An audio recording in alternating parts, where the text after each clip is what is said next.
right here at that.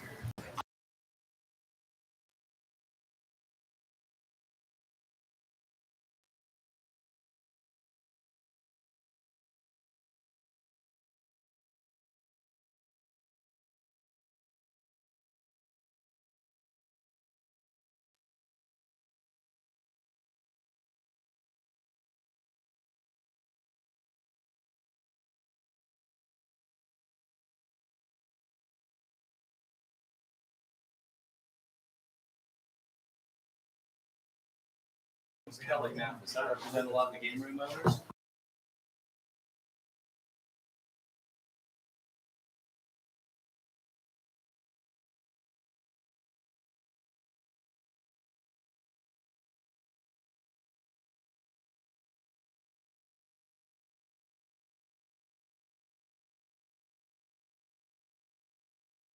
He's still getting up. Hell, he's supposed to be young. It's market.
meeting started.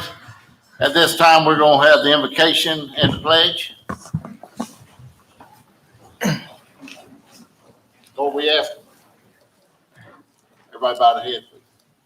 Lord, we ask that you be with us tonight as we carry on the county's business. We ask that you look over us and give us guidance, Lord.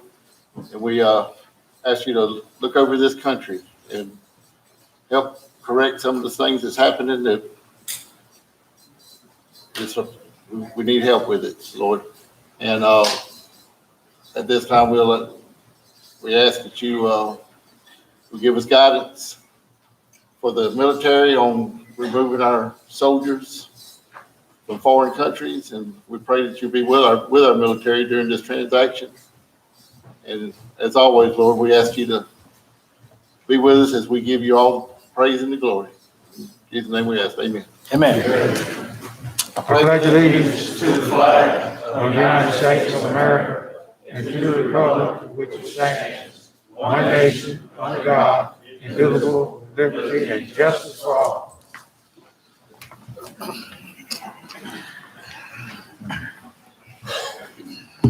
Staff, do we have any additions? Yeah, we have one addition for Chuck Brandon's office. I think Dan's going to speak on his behalf tonight, Representative Brandon. And we'll put that right after the Old Lusty Park. Okay, can I get approval? Mr. Chair, I move we approve the agenda as amended. Second. Got a motion and a second. All in favor? Aye. Aye. Okay, at this time, we're going to ask Mr. Helfenberger to come up. But before he speaks, I would just like to say the park is on the agenda tonight because the city manager asked to address the board.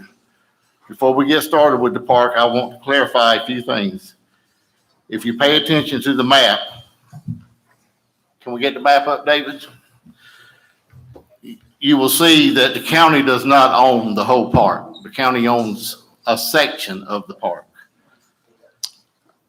And on the agenda tonight about the park is for the city to address the county commission about it. We're not addressing the monument tonight, and we're not relitigating the Civil War tonight. I know a lot of people's here for the monument, but like I say tonight, really all we're doing is at this time is hearing from the city manager about the park and what they would like to see with the park. So, I ask you to keep your comments to that section of the meeting tonight. Chair, if I may, are we skipping Tom to get into this? Well, Tom, do you want to go first, or? Can we, I'm sorry, I did mean to let Tom go first. We usually do let him go first because he's been out giving shots all day, and it won't take just a minute. Whatever the pleasure of the board is. Good evening. Just wanted to give you a quick update. We are still in vaccination mode within Columbia County. We did a closed pod event, point of distribution event out at Florida Gateway College today that was open to all students 18 and older. We had previously worked with most of their staff, so most of their staff had already been vaccinated, so we had a lot of students come through today. So that was a great thing. What is really, to me, one of the best things that we're seeing right now, the pharmacies ramping up within the community, and we're starting to get some of the providers to ramp up with vaccines. So where I stood here before and told you that the majority of the shots were done by the health department, and it was a major difference in that. As of today, there's about 24,000 shots that have been done within Columbia County, and the health department's done about 14,000 of those. So we're starting to see that some of the providers here in town, the pharmacies and the providers are picking up and assisting with that. And that's a great thing to see, community support and picking that up. Most of our events, as you know, we like to do the larger events where we bring in a lot of people so that we can accommodate a lot of the community at one time. We have consolidated that to Tuesday events at the fairgrounds, and we will be there. We've got it set aside that we can do from 9 o'clock to 5 o'clock if we have to, and we're combining first and second shot opportunities on those days. We still ask people to register to come in. It just makes it easier and more timely. And many of the members of the board and some of the community that I see here have been there. You know, it makes it much more easy and timely when you've already registered. We can process that. I do know that Johnson & Johnson is in the news. Right now, there is a pause with Johnson & Johnson. So what I can tell you is based on the data that's been provided, CDC has 6 cases of blood clots out of roughly 7 million shots that have been administered. Based on that data, they felt that it was time to pause so that they can do some data review and make a determination, was it the shot or were there other factors that were involved? Once they make that determination, they'll communicate that out, but they're still working on that. The time period that they said that you really need to focus around that is the first 3 weeks after the shot. So I can tell you, we gave shots of Johnson & Johnson from the health department on March 11th and 18th, and both of those dates have exceeded the 3-week window that they're looking at. We did another vaccination on 3/27. Today's Thursday. Saturday will be the 3-week mark on that. So we're just trying to monitor and keep an eye. Other than that, I don't really have any other information other than what we've provided in the past. I don't want to regurgitate that, and I'll open it for any questions from the board. Tom, I come by there earlier today and I think y'all still busy as you can be. I know you're doing a good job in administering quite a few vaccinations. I think we're probably a bright spot in the state of Florida as far as the job you've done, and you're making us look good, and we appreciate it. We've got a great team. I'm gonna tell you too, Tom, we get complaints about everything we do, but the one thing I hadn't got a complaint is your job you're doing, so it's a big deal. Thank you. Tom, since the guidelines are dropped for the age, are you seeing many young people coming out to get vaccinated? Great question, Commissioner. So last week, the age dropped to 18, and it's actually dropping lower if you have Pfizer available. We do not have Pfizer, so I can only administer 18 and above.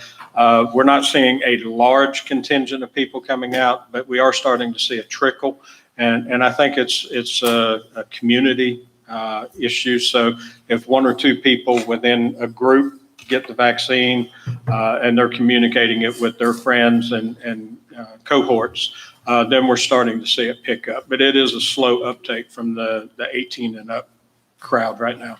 Yes, sir.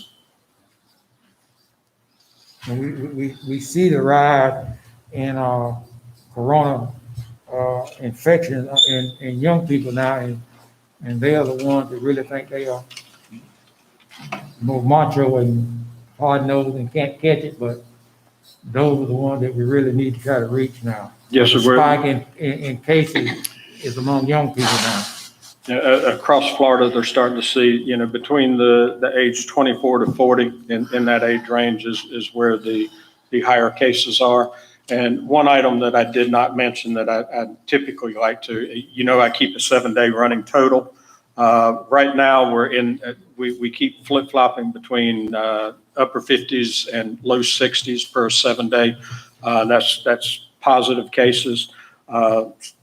Prior to the spring break period, we were down into the 30s. So since that time, we've seen a spike. But then again, there's certain pockets in the state that have seen a spike as well. So we continue to monitor that, and I would much prefer that we see something in the 20 or 30s positive over a 7-day period. My preference is no positives over a 7-day period, but we're working back, that is dropping right now. So we've been in the mid to upper 60s, and right now it's in the mid 50s. So we're just keeping an eye on that. How many did you do today, Tom? Today, it was roughly 100 out there at Florida Gateway. Yes, sir. Thank you. Keep up the good work. Yes, sir. Appreciate it. All right. Thank you for your time. Thank you, Thank you, Tom. Tom.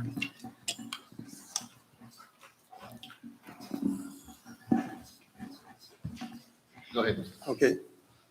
Chairman Ford and the members of the County Board of Commissioners. The city of Lake City thought they owned the Lusty Park for many, many decades. The city invested huge sums of money and into a number of improvements in the park over the years. The present total capital costs in the Lusty Park are approaching $800,000, not including labor. The yearly maintenance for Lusty Park, including the fountain, is about $23,670, not including vehicle costs. If you looked at the last 50 years, the investment of the city is over $2 million into the Lusty Park if you factor in vehicle costs. The city of Lake City was told by the county commissioners the last time I appeared before you that the commissioners would vote to deed the Lusty Park over to the city if the city did the research to prove ownership of the Lusty Park. The city spent over about $10,000 to do survey and legal research regarding the ownership and showed that on paper the county owns the park. The city also has numerous events held in the Lusty Park that have been scheduled for the community's benefit. These events include the City of Lake City Spring Market, Saturday, May 8th. The City of Lake City Growers and Makers Market every second and fourth Saturday of the month from May through November. The May 6th National Day of Prayer. Christmas carols in the park this year, December 4th, 11th, and 18th. Lighted Christmas decorations right after Thanksgiving through December 31st. A considerable amount of electricity is used for that. Santa Claus in the Lusty Park every Friday and Saturday in December. The Lusty Festival is in a Lusty Park. Wilson Park is not large enough by itself, especially with the COVID social distancing. And it's scheduled for February 11th and 12th of 2022. The city is planning for more events, and all of these events have a lot of costs associated with them. As you can see, the city has a large financial and ongoing commitment to the Lusty Park, and we would love that if you would give the park to the city. I believe at your last meeting, that y'all, as a board, voted to send you to this meeting to request the park from the county. Is that correct? Yeah, it was four votes for it, yes. Board? I think there's a lot of people to speak for it. I'd like to hear what the crowd says. Okay, at this time, we're gonna open it up for public comment. Like I said before, I would like for you to hold your public comment to the ownership of the park. Like I said, the monument is not on the agenda tonight. Basically, anything to address would be the city owning, if the city thinks they should own the park. So if your name's on one of these, I'll call the names out. If that's what you're here to talk about, like I say, we'd like to hold this discussion to that. We had, the last meeting, we had over 2 hours of discussion about the monument and about the war. So at this time, AJ Dariano.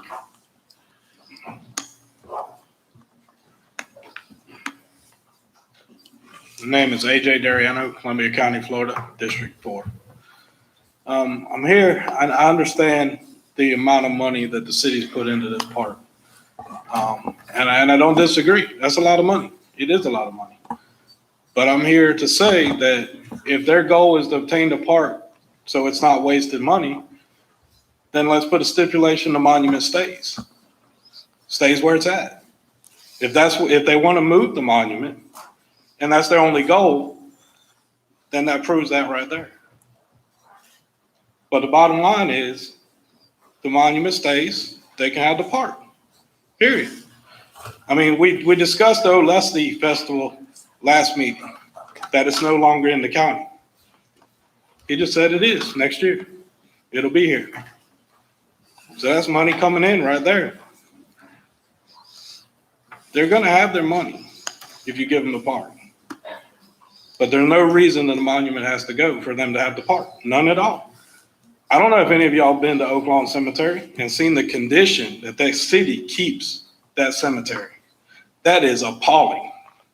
Appalling. There's a tree growing through the middle of a founder of Lake City, through his grave. There are broken tombs that you can reach down and touch bones that are run over by lawnmowers cutting the grass. There's broken water lines out there that are spraying water throughout the cemetery. If that's what they plan to do with their care, then it's ridiculous. It's absolutely ridiculous. The only reason they care for the park at Olustee is because it's visible. It's visible to the general public. You can go to that cemetery and see what they care about when you can't see it.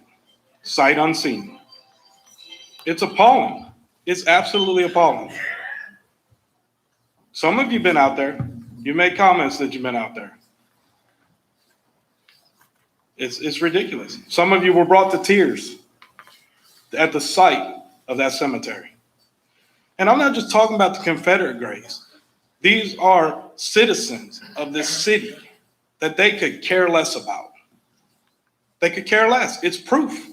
Walk through the cemetery. You'll see how they care. Thank you. Seaver Newsom III.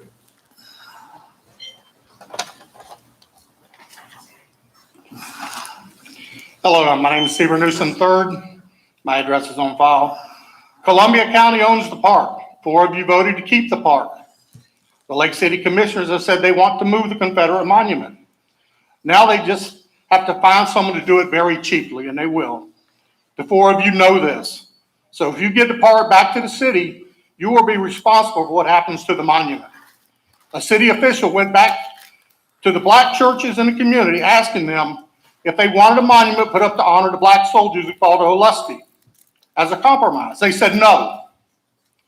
They just wanted the Confederate monument destroyed. No compromise, no inclusion from their side at all. The people, the voters of Columbia County, your constituents know this. It seems there are 3 options available. 1, do nothing, just keep the park, the best option in the eyes of many. 2, give the park to the city and let them remove, possibly destroy the monument. 3, put a stipulation in the quitclaim deed that the Confederate obelisk must stay where it is and has been for almost 100 years. If you give the park back to the city in the quitclaim deed with no stipulation in it to keep the monument where it is, people will boycott you during your Olustee festival. It raised $1,363,000 in 2019 in annual revenue. It's the biggest tourist attraction you have. There are many people who feel like I do, but they can't be here because they got jobs and family. But they do vote.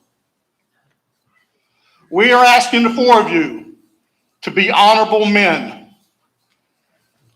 Do not give in to the cancel culture. Stay strong on this. People have your backs.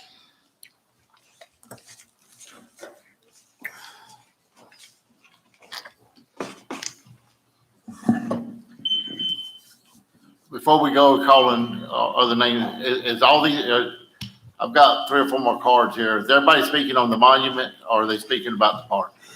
I mean, the monument's not on the agenda.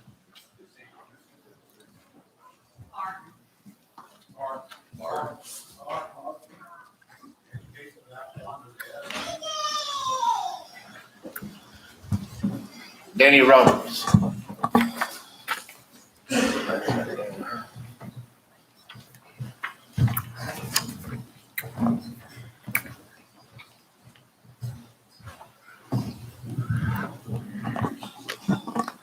My name is Danny Roberts. Just like this is where we always meet at and talk about the park. I'm 70 years old. I remember when I was 5 years old going downtown at Christmas time around the park. Never in my mind up till probably 2 or 3 years ago even thought about who even owned the park. Why would they want to own it? Not knowing it's city or county, whatever. But it comes to find out it belongs to the county.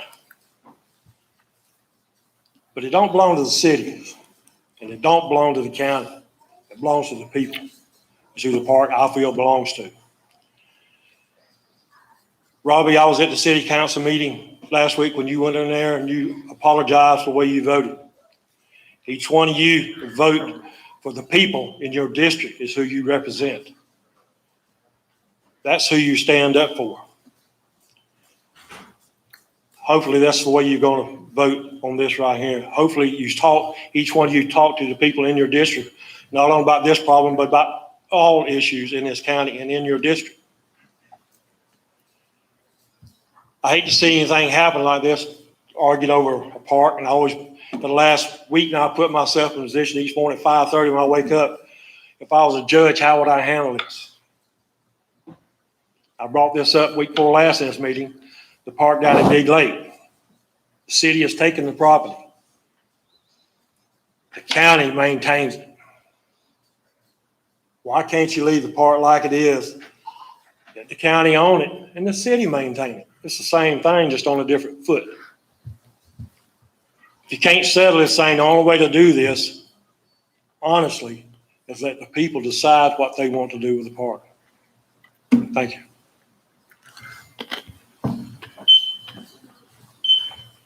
Cedric Cray.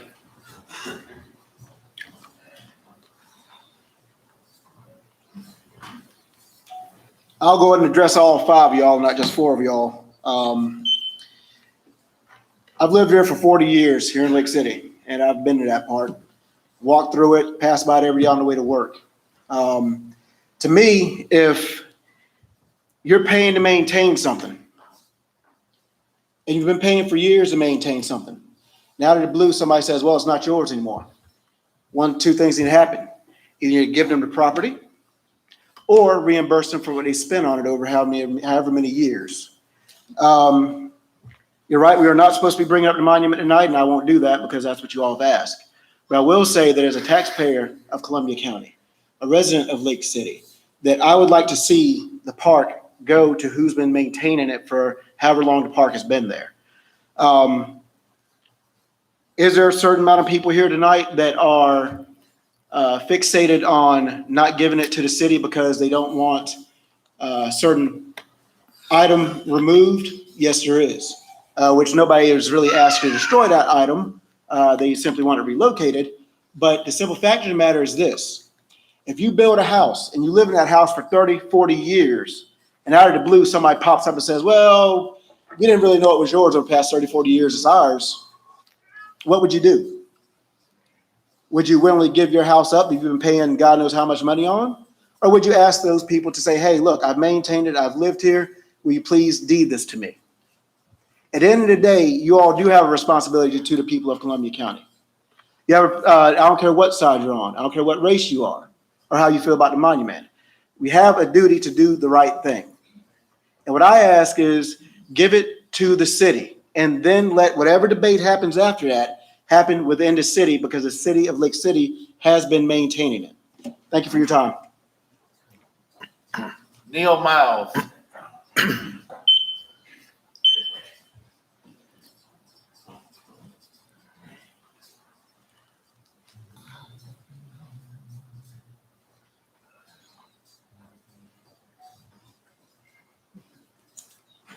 Thank you, Commissioners, for letting me come up today and speak to you. I'm a native Columbia County. My family's been here for generations.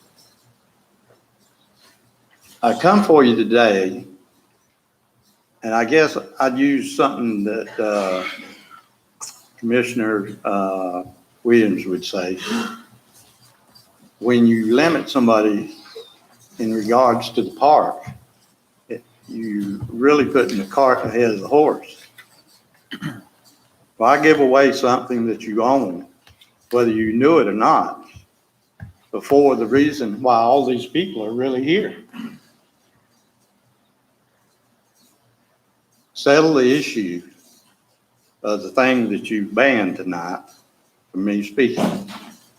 And let us find a compromise that would be amendable to both everybody in Columbia County. But in regards to passing the quitclaim deed over to the city, I'd say you're really doing it a little early and too soon. And that's the way most of the people in Columbia County think. Not everybody, but most of them. And most of them are your constituents. So I'd like you to remember that and take the bull by the horns and try to fix the problem for why we're here. Take care of that in an honorable way, and then talk about doing quitclaim deeds. That monument has been there since 1928. Another year is not going to kill or hurt anybody. And that's pretty much what I had to say today.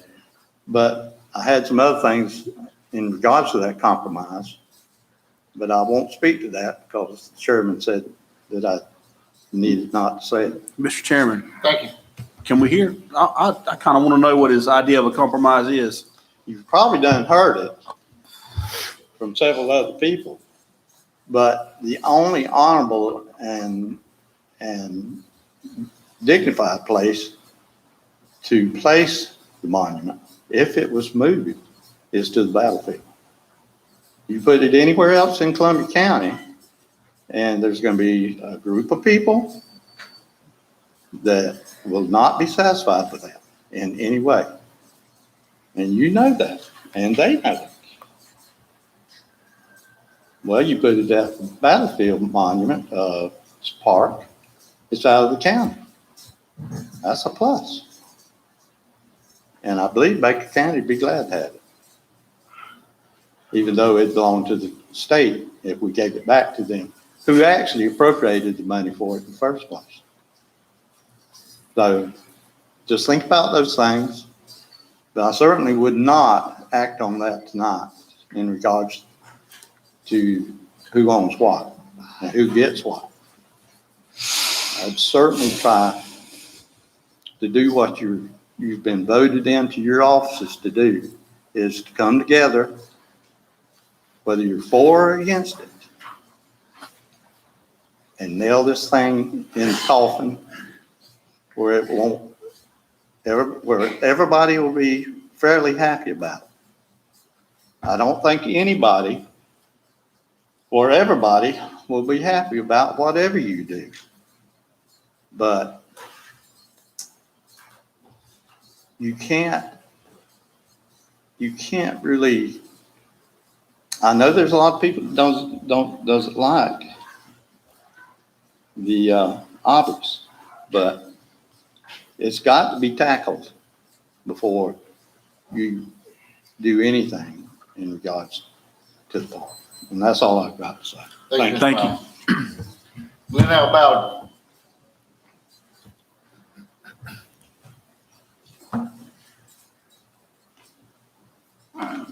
Thank you, Mr. Chairman. Glenn Elbowden, resident of Columbia County. I'm 71 years old. I was born and raised here. I graduated from Richardson High School when it was a segregated school in 1967. Unlike Ron, I was never ran out the park. My father told me to don't go in the park because that was not a place I was supposed to go. I grew up in this town when the theater was at the battle park. Those of us of color went upstairs and the rest of you went downstairs, and some of you may remember that. The other theater, those of us of color went upstairs, other people were downstairs. I went to Vietnam and came back, and this community still was divided and segregated.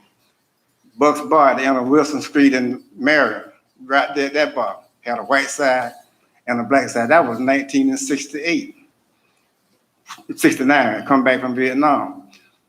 My father told me, and he dead now, that in old Luster Park back in the day, that the clan used to get there and meet before they go out and did their things late at the night, around that same monument. I know we're not supposed to talk about the monument, but since other people brought it up, the monument was erected during the same time after the war was lost. And then the monument was erected and a statue was erected during Jim Crow. If you go to Montgomery, Alabama, they got a place there called it's Lynching Memorial. Whether you know it or not, Columbia County is one of the top 5 counties for lynching in the state of Florida. And many of those lynchings took place during the same time period when the monument was erected. And so that's part of it. But back to being a city resident, the city maintained this park all these years. And now they're willing to continue to maintain it. And to put a stipulation in that what they can and cannot do, then you might as well keep it. As a city resident, I would not advocate that the city take a park with a stipulation from the county that you can't do this, you can't do that. And Mr. Chairman, I know people say that, do what the majority says. If that was the case, if we always didn't honor the rights of the minority, then when George Wallace stood on the step of University of Alabama and said segregation today, segregation now, segregation forever, that's what it would be. Sometimes you just got to do the right thing. If the majority feel that way and hurt the minority, then that's not democracy. That's dictatorship. So I would encourage you to honor the request from the city, give them the park. They have maintained it, Christmas lights, all of that, and it'll be a nice place. And this idea that if you donate the park, there's going to be trouble. I mean, that's like threats. It's almost like insurrection. If you do this, there's going to be trouble. Well, trouble come in all kind of ways. Thank you, sir. Thank you, Mr. Duffy. Thank you. Mary Phillips.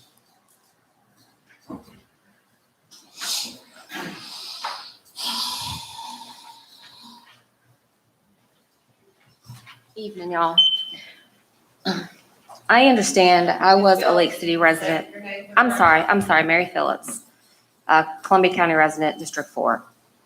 I understand that I'm a county resident. This is not a city. This is obviously going to be a city park, but I was a city resident when we fought various items on the agenda in regards to that monument, and there was a waste of money. The city was not held liable for the waste of money hand over fist. Ever since I can remember as a little girl, all I heard from my parents was the city just wastes money. They're not held responsible.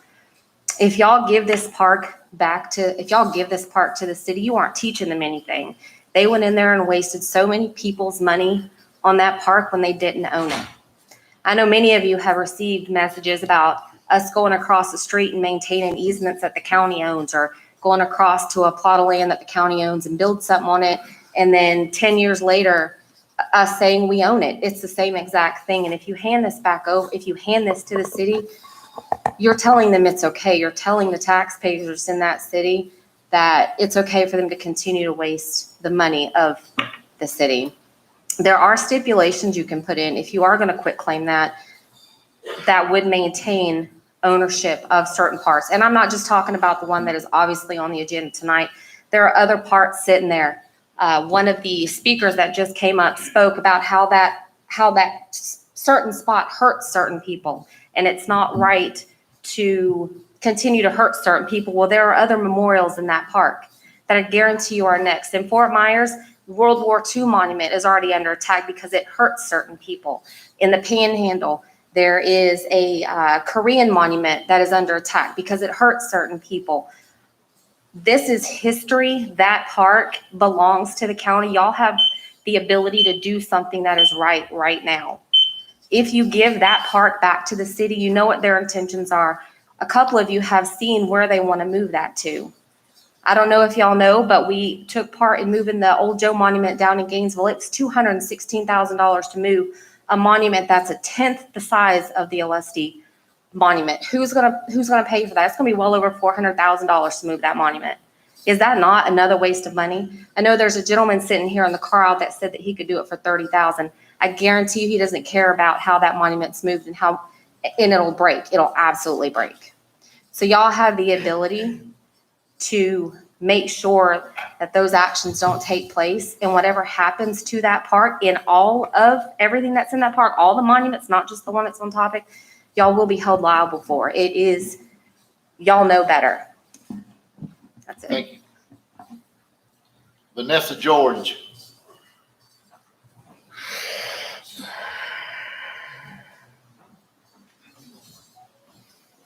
Vanessa George, Columbia County resident. My address is on file. I want to say that this country is hurting right now. We have a lot of divisiveness going on in this country.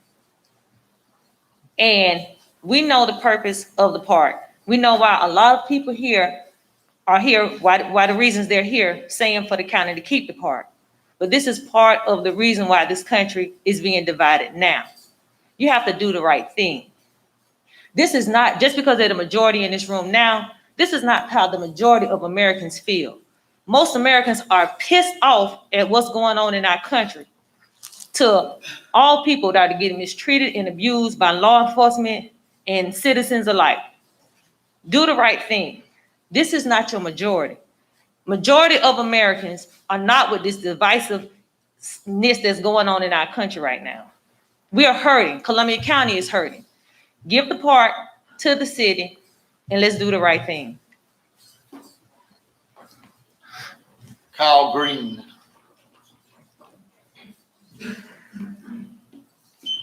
My name is Kyle Green, District 1, Columbia County. This monument was never even an issue until late last year in summer, whenever a couple of people who like to cause problems in Columbia County decided to come and make a big deal out of it. Okay, this monument has been there for many, many, many years, and no one's ever cared. No one's even blinked an eye at it until just recently, until the monument started going down all across America. You know, we brought up compromise. We said, okay, well, let's compromise and build another monument to honor the Union Civil War soldiers. Let's compromise and build an MLK statue, something like that, or add some of the slaves that fought in the war. There was no compromise. They didn't want it. They said they said it's not a question of if it gets moved, it's a question of where it gets moved to.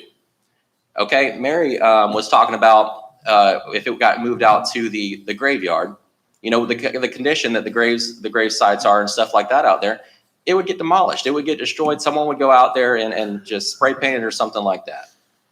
The only way that we're going to be able to respectfully move this or keep this monument is by not giving it to the city. The city wants the land so they can move the monument, so they can appease a few people. You know, I ask that you guys make the right decision and please keep the monument, keep the, and it's not about the monument, keep the land that the monument is on. And thank you. Kelly Baptist.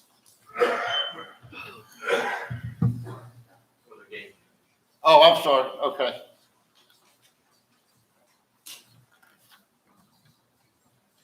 Wade Alford.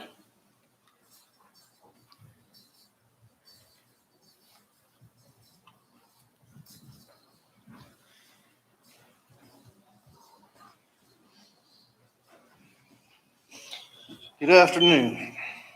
A couple of weeks ago, I addressed this commission and said what you're doing has serious consequences. Since then, I've heard from a lot of reenactors in various parts of the country. He said that they're not coming back here if that monument's disturbed. Now, one commissioner remarked he doesn't care about all the phone calls he got from outside of Columbia County. Columbia County is not an island unto itself. You need income from other municipalities, state, cities, other political entities. And you give up that $1.3 million, there's $60,000, right, out of the county coffers. We went through this in Putnam County. We kept our monument. It's divisive, it's hard. Another commissioner remarked that he loves his black niece as much as he loves his white niece. It's got nothing to do with black and white. It's got to do with veterans that were called upon by their state to serve. And some of them died there. But my third great grandfather was one that happened to survive there. And he collected a pension. Designated by Congress as a U.S. veteran, he collected a pension. So when you make remarks about getting phone calls from all over, remember that's money that might be coming here that you might be missing out on. But it seems to me like you're trying to draw this line between the land and the monument and act like Pontius Pilate and just wash your hands of the matter and let it fall on somebody else. Do the right thing, grow a spine, take care of what's there. And I'll try not to come back up there and bother y'all anymore. Thank you.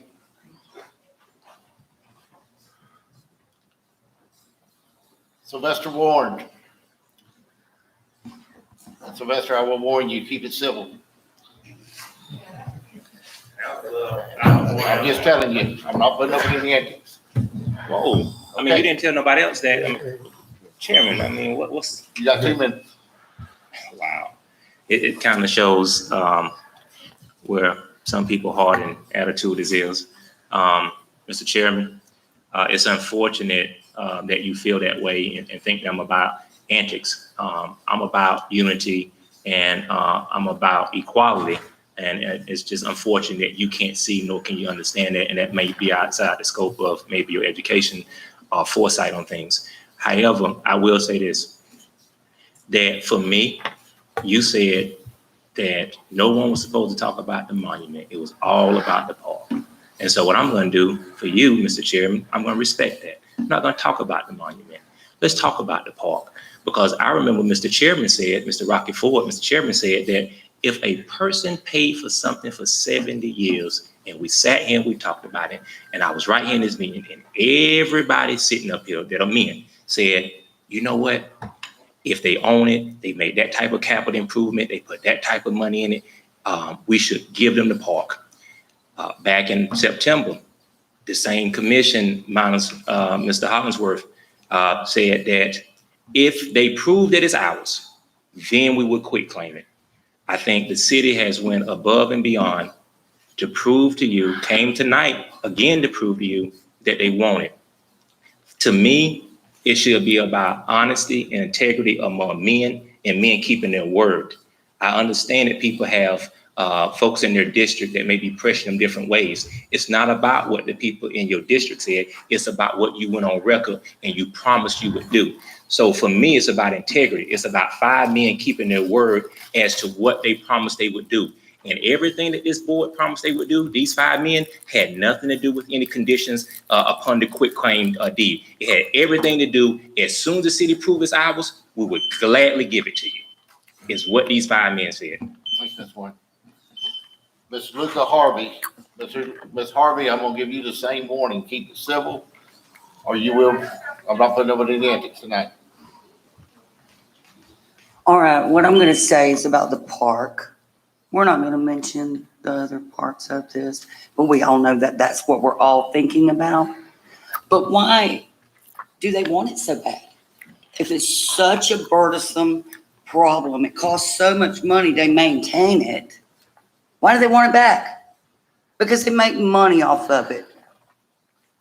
The city wants to continue to make the money where y'all could be making the money for the county. In 2 years, you can pay the city back with what you make on the Lusty Festival. Why do they not want any kind of stipulations about what to do with the monument? Because they don't intend to keep the monument.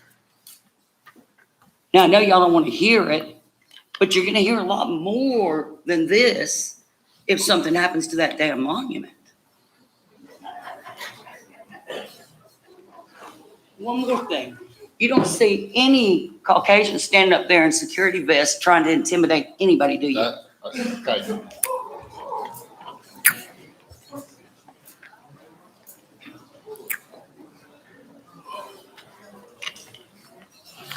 That's all the comments we have tonight. So, board. Rocky, somebody ready. Did you turn in the card? No, I looked where I had to. You got 2 minutes. This last speaker.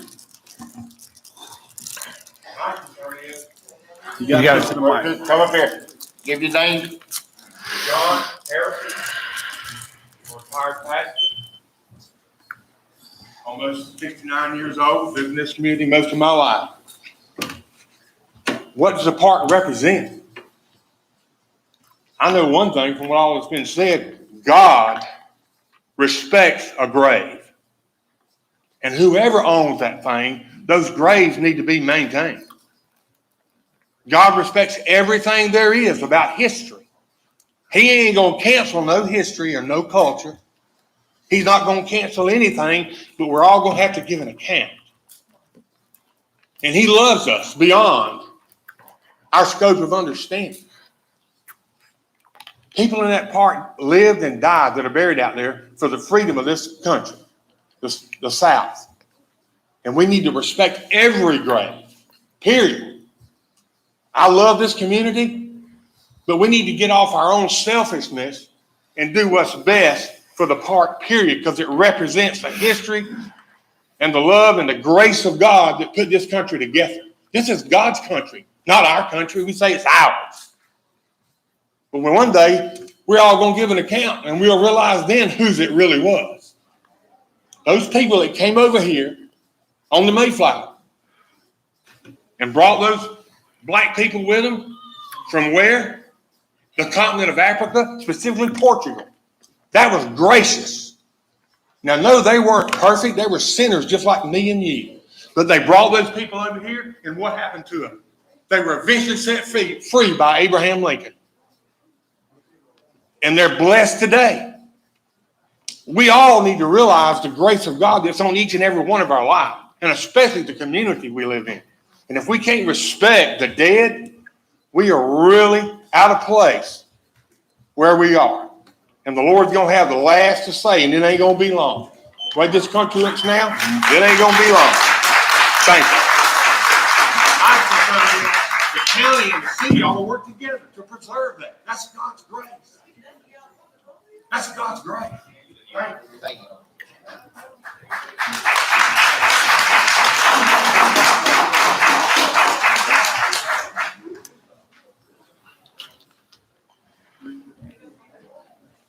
Lord, come first. Well, naturally, it's brought to our attention that we don't own the whole park. If you're looking at the side of the, at the map, we basically own the gazebo and part of the bathhouse. So, you know, there's a lot of issues with what we have here. One is the city and the county have several parcels of land that there's deed problems with. Richardson Community Center, for one, county's got thousands and hundreds of thousands of dollars invested out there. City owns that property. We maintain it. And there again, you know, this is something happened in 1920 for paperwork. You know, I don't know, this is a can of worms we want to get into with the city. Two of the commissioners have indicated they're willing to carry the county to court over this part. I think it's a battle that if it does end up in court, we definitely don't win. And number two, I don't know if I'm willing, or I know I'm not willing to spend taxpayer money on a court battle that I don't think we can win. So that's kind of where I'm at on this issue. Now, Well, I'm sorry. You want me to go? You want to go? Chair, what property were you saying we maintain that? Richardson, Okay. Okay. the community center, Richardson. Yeah. I'll say this, the city has maintained the park for 70 years. We all know that. It's not just that the city thought they owned it and took care of it, and that's their fault, as some have suggested. Both the city and the county thought they owned it and proceeded through 70 years like that. Now, we had a vote last meeting, and my vote went that way simply because there was no communication from the city. And maybe the city thought they'd already communicated, but in my mind, so much had changed and so much had passed that when they said, hey, county, we found out you own the park, and then kind of went silent. I was not clear on their intentions. Do you want the park or do you not want the park? So they have indicated that they want the park. And if the monument issue was not there, I don't think anybody would say, looking at the history, that you should not give them their park, because it has been their park for years. Now, you've got other issues that have come to light too. You've got the issues of, hey, we don't own the whole park now. We only own a portion of it. So now we got a split park. You got the issues of legal trouble. If the city chooses to sue us, they are entitled for money because they haven't assumed ownership. And not only have they assumed ownership, we have assumed they owned it. It's not just they assumed it. We're guilty of that with them. And then you have the bigger issue too of city versus county. And I'm tired of city versus county. We don't see eye to eye on everything, but we are trying to work together to get jobs and get infrastructure and get needed income into this community, do better things for this community. Now, I have talked to my people in District 4, and I have people tell me, Toby, we don't really see why the monument needs to be moved. We don't want the monument moved. And I get that sentiment. There are names on the back of that monument who are founding families in Columbia County, and when you stand up and call them traitors, that hurts them. But on the flip side, if you can't understand why an African American looks at a monument to one side, the Confederate side of the Civil War, and that doesn't bother them, then you're not seeing that side of the argument either. So I'm tired of the extremists on both sides. Let me tell you who Toby Witt listened to this week. Toby Witt went to the real people in District 4 and listened to them. And my marching orders from them were, Toby, we might not want to see the monument moved. We definitely want to see it preserved. You get what you can, but you make the best decision for the taxpayers of District 4. And let me tell you what that is. That is not dragging them into a legal fight. That is not continuing a contemptuous relationship with the city, who we need to be our partner so we can solve real issues like jobs and infrastructure. It's not any of that. And for the gentleman who said, I don't care what people from outside say, no, I represent the people of District 4. This is a Columbia County issue, and the people of Columbia County will solve this issue. And I'll rest on my decision. And if I get voted out of office for it, so be it, because this is what my heart tells me to do. I have prayed about this issue. This is what I am being told to do. So I'm okay with deeding the park to the city. I think it's the right thing to do. If any stipulations are put on it, I would just put the stipulation that the monument not be destroyed. But I don't even think you need that, because I've talked to all 5 city councilmen, and nobody from the city has suggested that monument be destroyed. Nobody. So it is a memorial. The front of the monument says, hey, there are people buried in the cemetery 2 blocks away. That's what the monument's there for. And it needs to be respected, and it needs to be preserved. And I think there is compromise. You can do that. You mentioned the sad state of the cemetery. What if the whole cemetery became a park with a monument in it that somebody maintains, so the graves are maintained properly? What if that happened? Then it solves everybody's problem. So I'm for giving up the quitclaim deed. Sir, you're out of order. You're out of order. Look here, everybody's had a chance to speak. If you feel like you need to speak up, you need to leave now, because if you're not, the deputy's fixing to move you out of here. I'm not putting up with that tonight.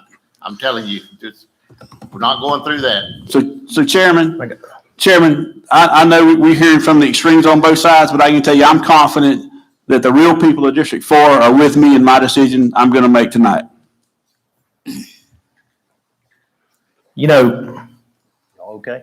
To me, this is a situation of right and wrong.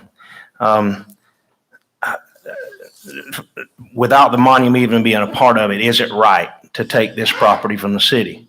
And I don't think anybody believes that. I've talked to numerous people that I said, hey, what do you think about it? Leave the monument out of it, because those are 2 different issues. I know that they say, oh, it's an issue. Well, it is, but you can't do a wrong to make something right you think's right later. There's no way that somebody's going to say that the city should have us snatch that property from them. It's just not right. And This is a contentious issue. I've talked to people on both sides. I have friends on both sides. There's nobody that respects a Civil War veteran more than me. And any veteran in any war, I don't care what they fought for. I've said this before in the meeting. Politicians start wars and men fight them. Those men need to be honored just like every other soldier from World War II or wherever. But life's about compromise. And there's nobody going to destroy that monument. They've already said they're not going to destroy the monument. You know, in a political setting, you have to compromise. And I can't truly put myself, I can put myself in the place of I probably had family in that war. I'm sure some family member of mine fought in that war at some time. But I can't put myself in the place of this young black lady I talked to it might have been 2 or 3 months ago, a month ago. I don't know when it was. But I asked her, I said, how do you feel about it? And she would not come here. She wouldn't voice her opinion ever publicly about this. And whatever happens, she wouldn't say a word. She's a good woman. And she said, Robbie, I'm going to tell you the truth. You can't understand it, but it bothers me. I go down there to pay my taxes and it bothers me. Now, I've tried to put myself, like I said in that city meeting, I try to put myself in the shoes of the other person. I can put myself in the shoes of the city.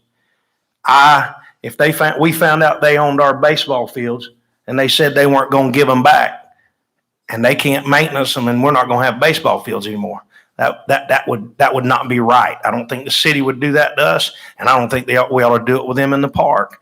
But I can put myself in the place of a white man looking at the monument and thinking about the monument and making sure it gets preserved.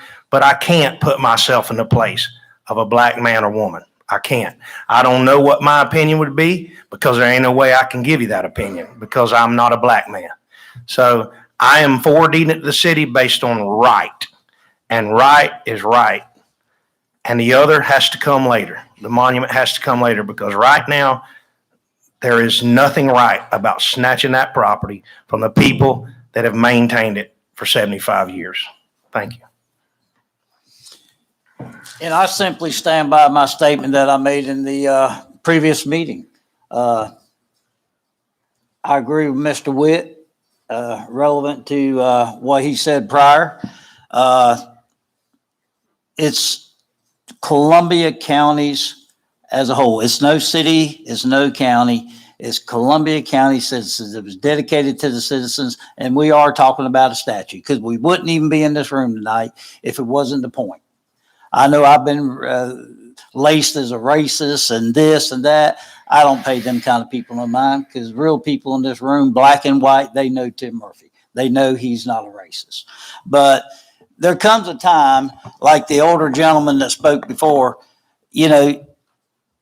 I don't agree with slavery. Never did. I think the people that, went through that process, but they were wrong at that time. But this is 2021. A compromise is learn by your history, don't do it again, and keep on down a positive path. And I'll have to disagree with the young lady that there is division in this country. One of them, I listened to the interviews and I'm not even going to bring his name up because I'll be accused of, trying to work the black side. It ain't a black and white issue. Quit talking about it. Let's go forward and do positive things in our community. I sat in the gentleman's house and everybody in this room, I guarantee you, 98.9% of them would know who he is. I sat in his room out there last Wednesday night, a well-known black gentleman.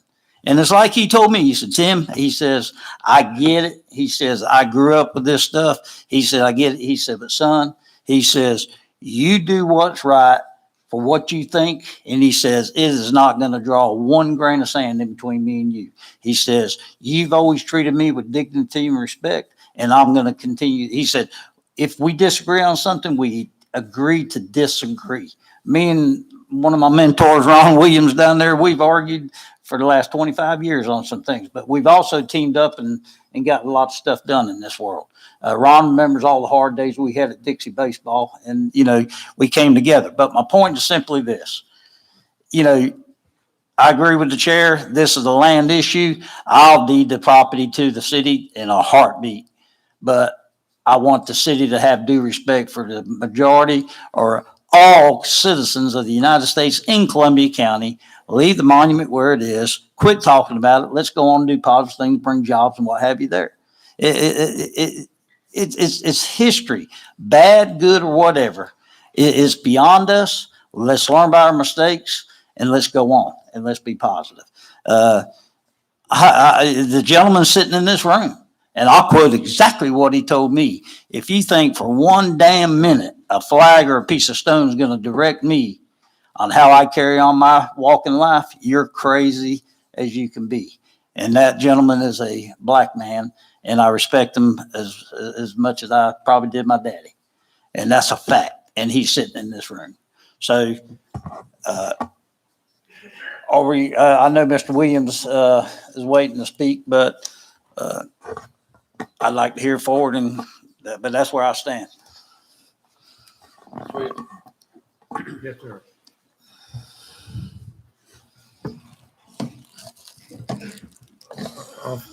First of all, I didn't make this a black-white issue.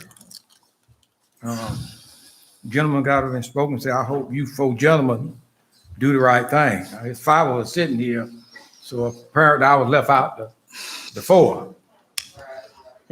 But I hear people all the time to say, won't you all just forget that? Forget what happened 200 years ago.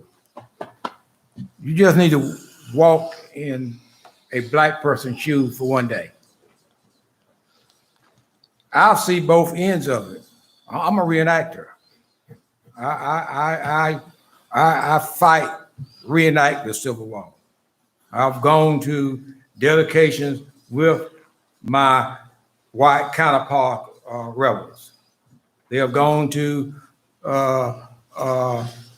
dedication when the monument was placed at Augusta, stood side by side with the Union reenactors when the monument was finally placed at the battlefield, at the cemetery next to the battlefield in Augusta.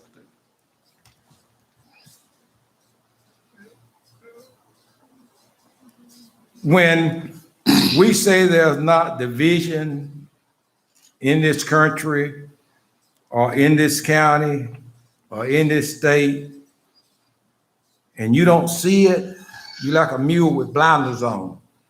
You can't see this side or this side, you're looking straight ahead.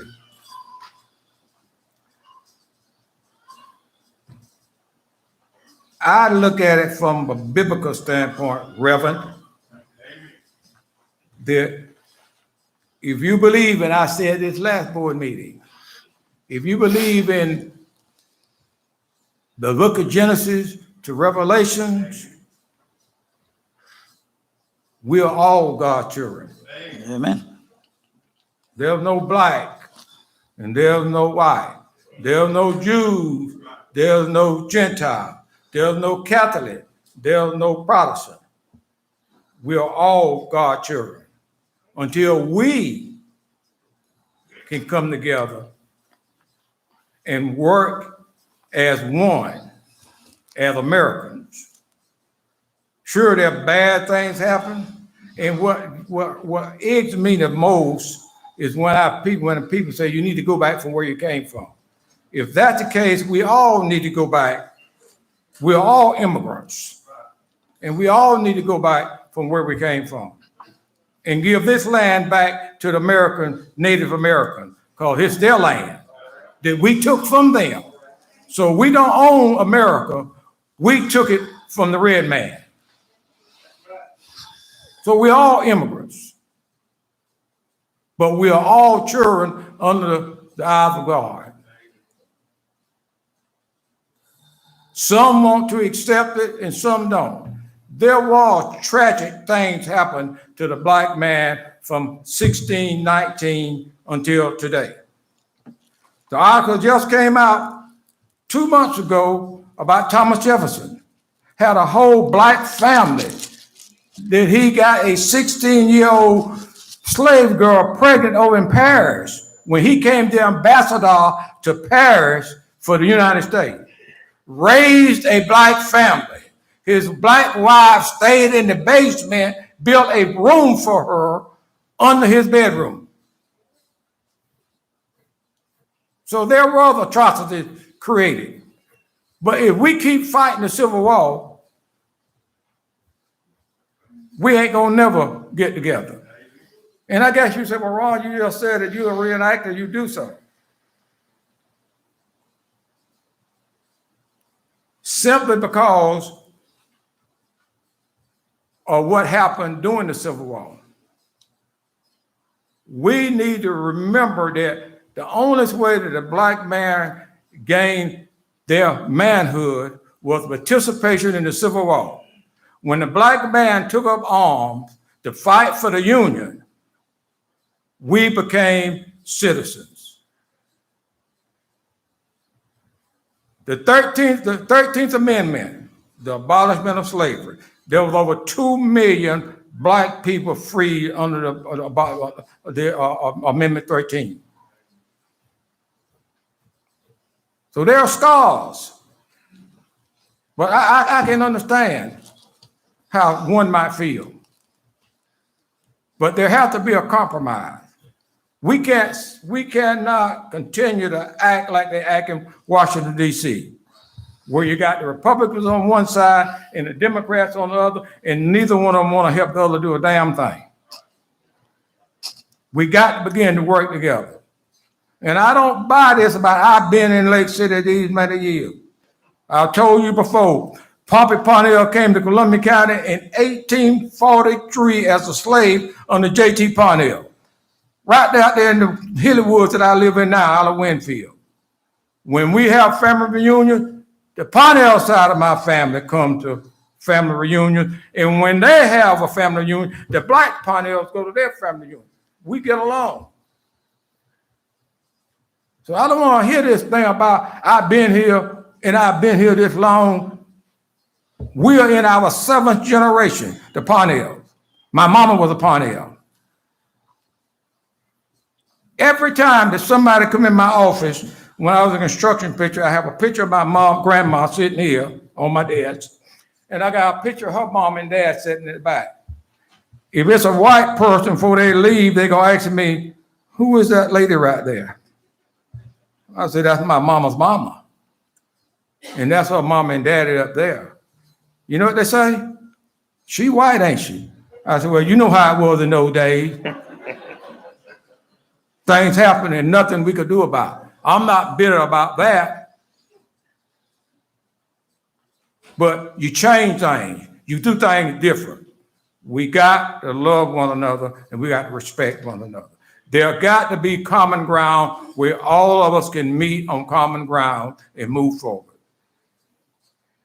I'm not against my rebel reenactor. I enjoy fighting against them. And they enjoy fighting against me. We're the most sought out reenactors in the United States, the 54th Massachusetts. But it comes a time when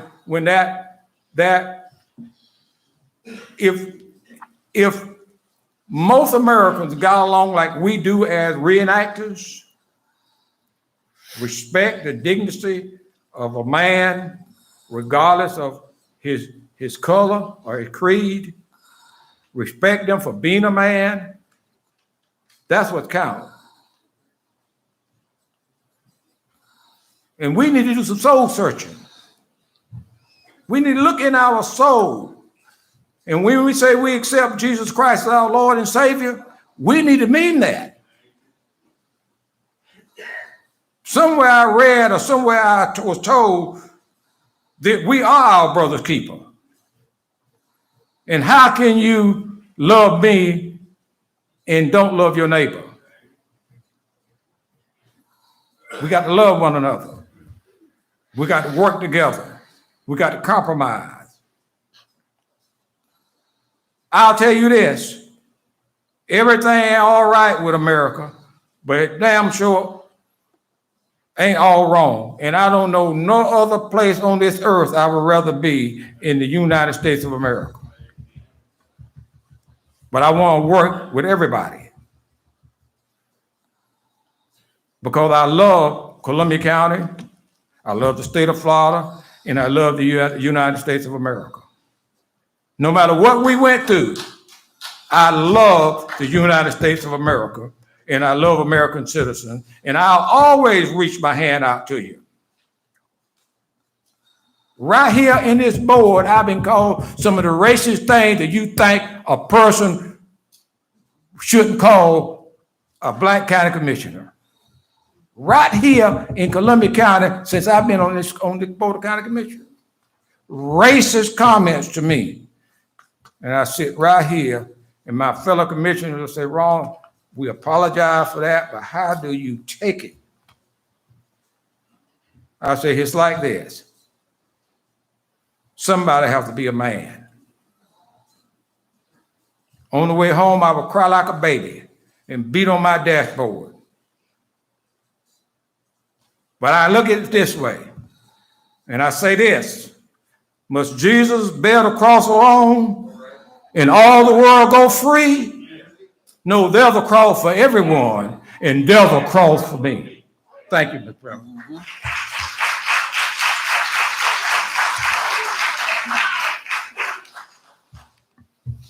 Well, we simply can compromise. I agree with Mr. Williams 100%. And it's like the gentleman, Mr. Cray said, you know, we're out to respect each and everybody. And it's simple as this, you know, is there compromise? There absolutely are. Should we respect the dead on that statute and any other statute? Absolutely sure. And I personally feel like over the years that the Union soldiers that fought right here in this Confederate conflict, in the black Confederates and the black Union fighters, there's nothing representing them. I don't see where the big issue is. Everybody's got an opinion. I got mine. I say leave the statue right there, fill the rest of the park up with statues that commemorate each and every one of them. And Chair, if you need that in the form of a motion, you got mine. What is your motion? My motion is that I know we're not supposed to be talking about a statue. I have no problem deeding the property back to the city as long as the city gives us full, clear clarity that the statue stays right there and we as a community continue to build upon it.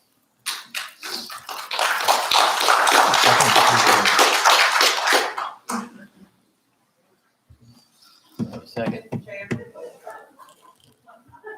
For clarification, Ms. Murphy's motion is to deed the park to the city with the caveat that the monument not be moved. Correct. Is that correct?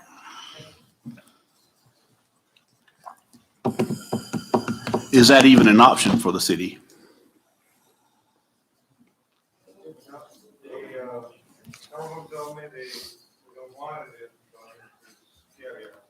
They said what now? Yeah, come on up here. I want to make sure I hear this real clear from you. Okay. Because you stuttered a little bit. Sure. Some of the council said that they didn't want it if there were stipulations on it. Wait a minute, stop right here, Joe. You just said some of them, you sat right here in that chair just a minute ago, you said the council said. So you 6 feet, you change I'm your, sorry. 6 feet, you change your opinion again. No, I'm sorry. I think he said all of them voted that they wanted the park back. Play the take back. I know what he just said. No. Four of them asked for the park back out of 5. So speak up. I can't say that again. Yeah, 4 of 5 asked for the park back. Okay.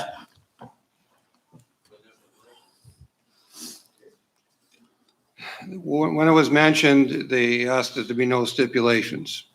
When I've talked to them individually, that's what they've said. Thank you, Jeff. Okay, do I have a second?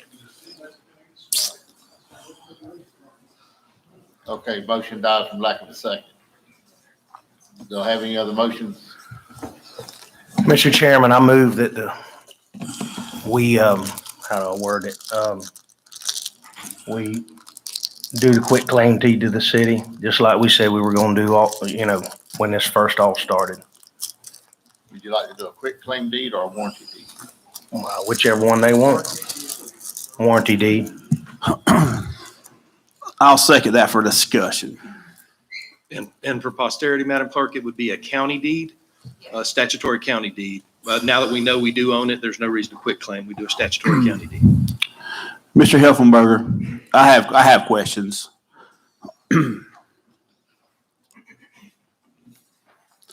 I've heard from every city councilman, every single one, that no one is advocating for the monument to be destroyed. That's correct. All right, so when you say you want to accept stipulations, you don't think they would accept the stipulation that the monument not be destroyed, that the monument? No, I think that would be, everyone would accept that. Okay. Everybody. And I don't know, do you have a plan for the monument in the park? There is a plan. The council directed me to do research, and I've got a plan if they choose to go that route. Can you share that plan? Well, if that cemetery needs to be improved no matter what. That we need to respect everybody, and we need to invest in it. I couldn't agree with you more, Joe. I mean, the city owns two cemeteries. One looks like crap and the other one looks a little better. We need to. I went down to that cemetery. It needs some work, especially if that monument ends up there. A lot of work. And I think we can get donations to do it. And me and the Why do you need donations to do? The city of Lake City taxpayers been paying for it for over 100 years. They ain't done it yet. I'm talking about Confederate. Here you got, we're asking for donations to do something the taxpayers already paid for. That don't make People sense. have put interest into wanting to donate. If you don't want them to donate, that's fine. That's fine with me. That ain't what you said. Go ahead.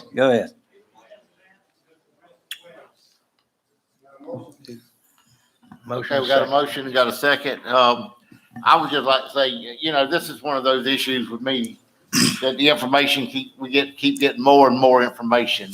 I mean, probably we were told we owned the park. City had no response to us whether they wanted the park or not. Then we find out, no, we don't own the park, we own part of the park. So, I know this is an important issue to a lot of people, and I know it's history, but, this board's got a lot of other things that we really need to be doing as far as economic development. And I, for one, would like to end this matter tonight on the park ownership for sure. Mr. Chairman,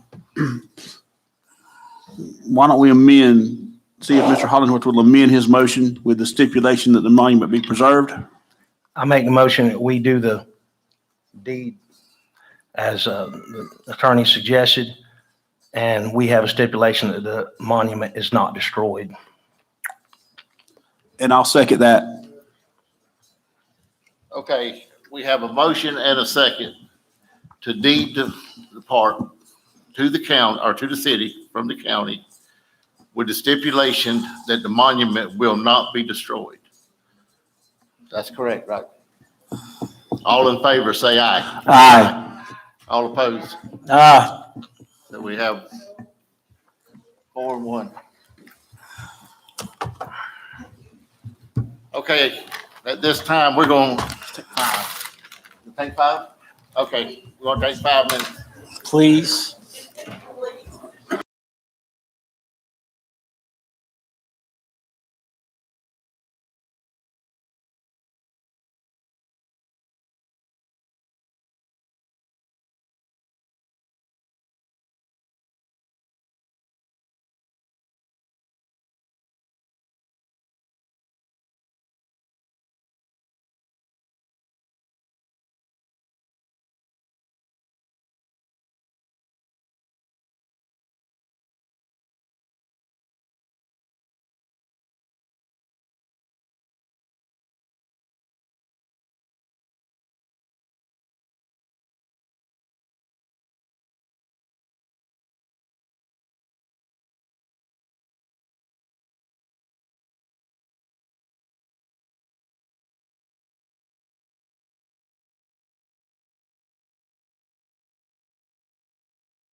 seats and sit down.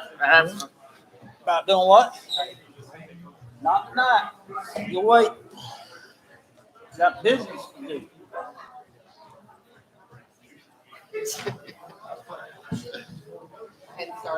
Okay, let's start. Okay, we're back. Okay, at this time, we got a couple of proclamations. We've already read this one. It's to the National Healthcare Decision Month. Is somebody here to accept this proclamation?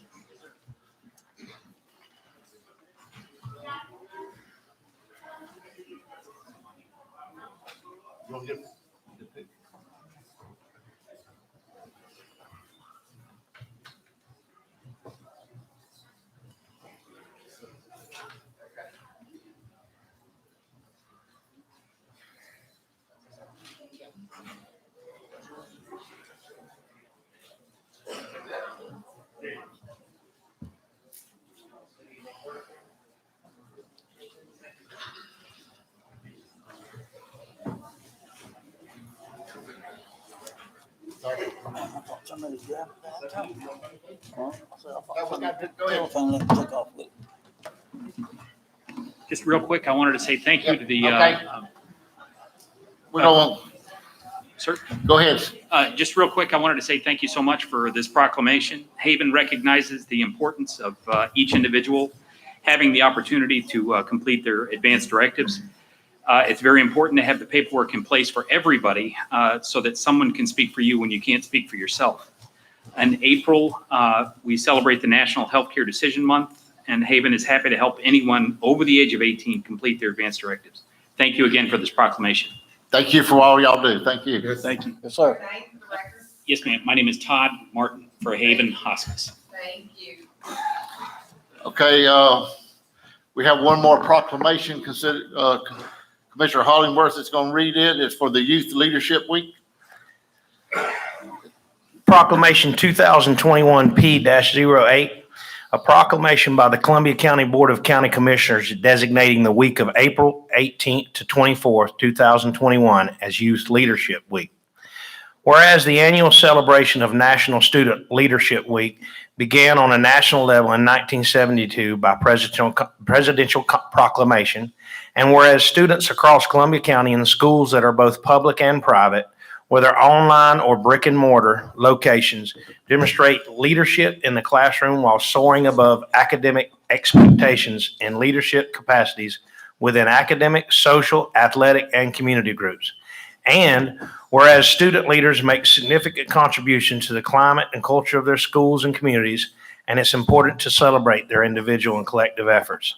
And whereas the students have earned their right to be recognized for the entire week of April 18th to April 24th, 2021, and now therefore be it proclaimed by the Columbia County Board of County Commissioners this 15th day of April, 2021, that the Columbia County Board of County Commissioners hereby designates the week of April 18th to 24th, 2021 as Youth Leadership Week. Joining the celebration of youth leaders sponsored by our Community Cares Incorporated and community partners, and encouraging citizens, businesses, organizations, and government agencies to join in acknowledging the success of youth leadership throughout our community. Board of County Commissioners, Rocky Ford, Chair, and James Switzer, Clerk of Court. Mr. Chair, I make a motion we accept proclamation number 2021 P-8. Second. Have a motion and a second. All in favor? Aye. All opposed? Mr. Chairman, did we carry the first proclamation by motion? We've already read it. We read it at the other meeting. We just presented it tonight. Okay. And I think Commissioner Hollingsworth is going to present this one at the youth meeting. Yes, that's why we're not, I see Ms. Cook. We're going to do it at the meeting. Okay, the proclamation. Thank you. Okay. All right, Mr. Stubbs.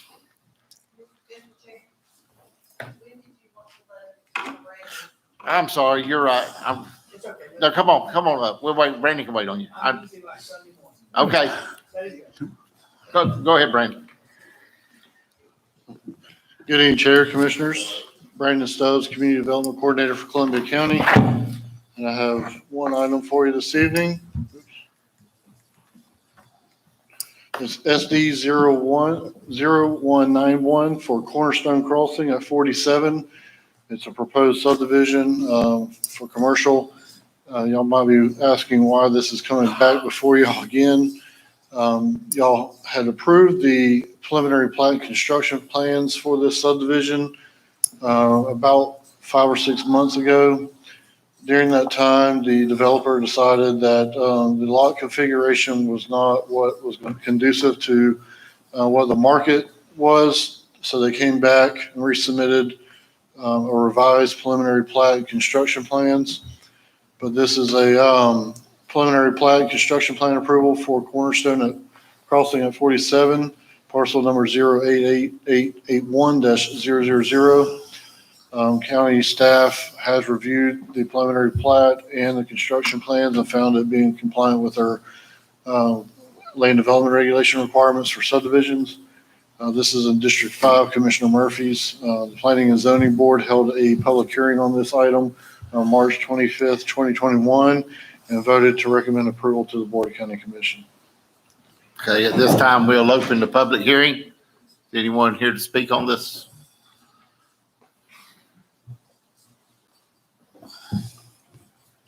Not seeing anyone, we'll close the public hearing at this time. Chair, I'll make a motion to approve SD 0191 for the North Florida, for the Cornerstone Crossing at 4775. Second. Have a motion and a second. All in favor? Aye. Thank you, Commissioners. Thank you, Brandon. Okay, at this time, we're going to listen to Dan Hartley. He's going to give us an update on what's going on with our District 10 representative, Mr. Chuck Brennan.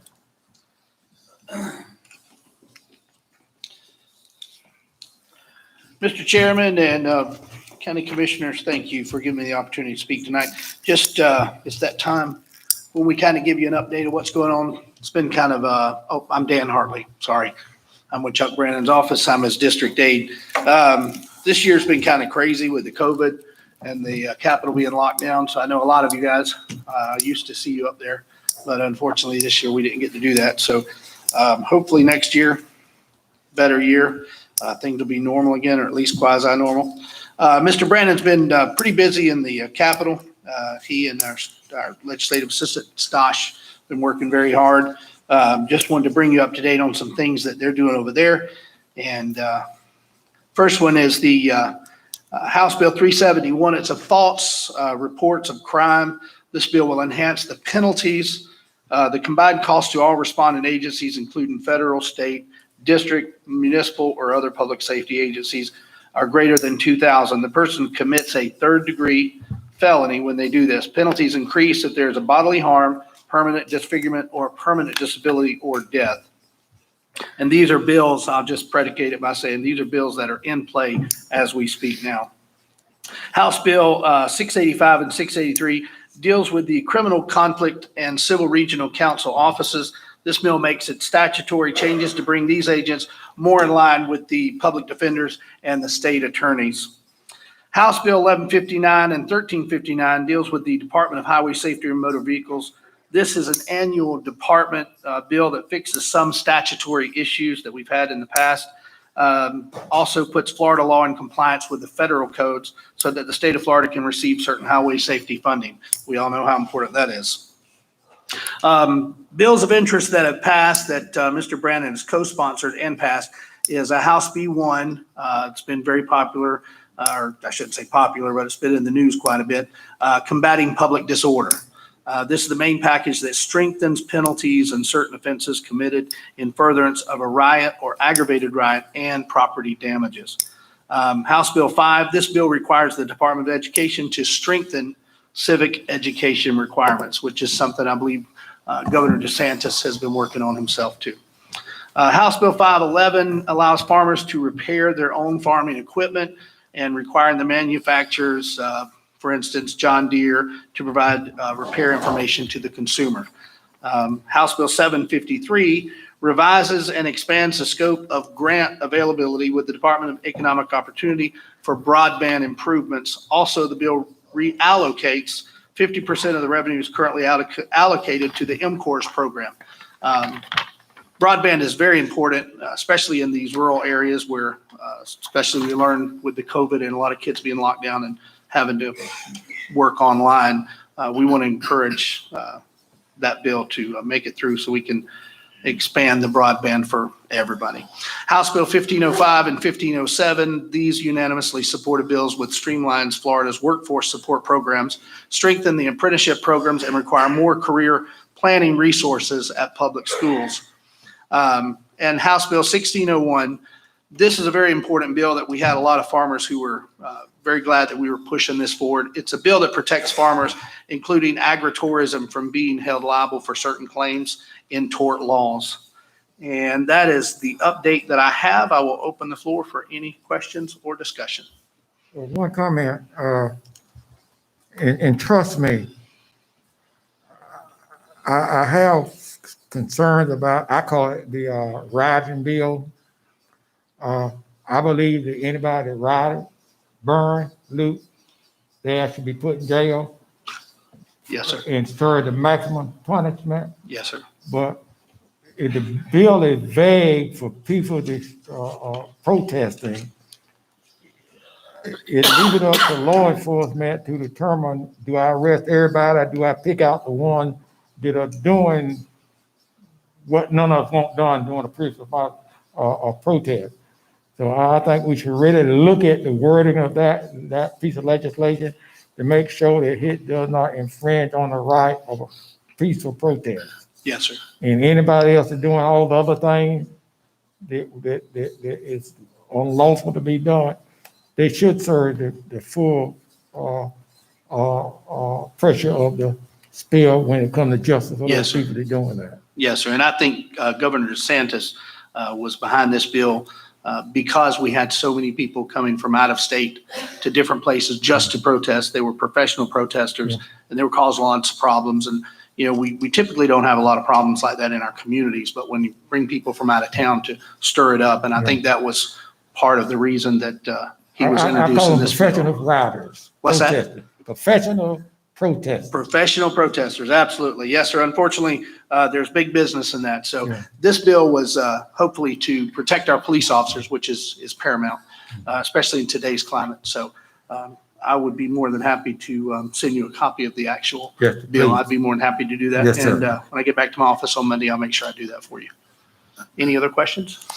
Dan, the bit of gibberish running around over there about the cuts and possible scrap and scop projects. Myself and the commissioners, we were sitting in on a virtual here back during legislative day. Fellow commissioner, Swanee County, you know, he brought it up to the head of Department of Transportation. Yes. And of course, I know there's really no bills there, but when it comes time for appropriations, I just ask you guys to get up, holler, throw something at somebody. We can't afford no cuts there. I mean, No, Columbia sir. County hasn't been awarded a scrap or scop job in the last 3 years, Yes, sir. and we got to put a stop to that.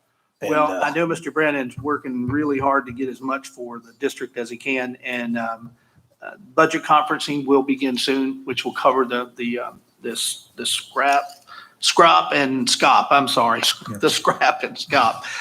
These are transportation bills, and we know that small counties and small communities depend heavily on this, and so you can be assured that Mr. Brandon's going to do everything he can to bring home the bacon. well, So- we did a great job last year, been able to find some money to do this, but Kevin, back me if I'm wrong, we're still 80 million in the hole, okay, and it's growing every day. Yes, So, sir. Yes, yeah. sir. Unfortunately, we're very much in the hole. And of course, you know, it's a crapshoot.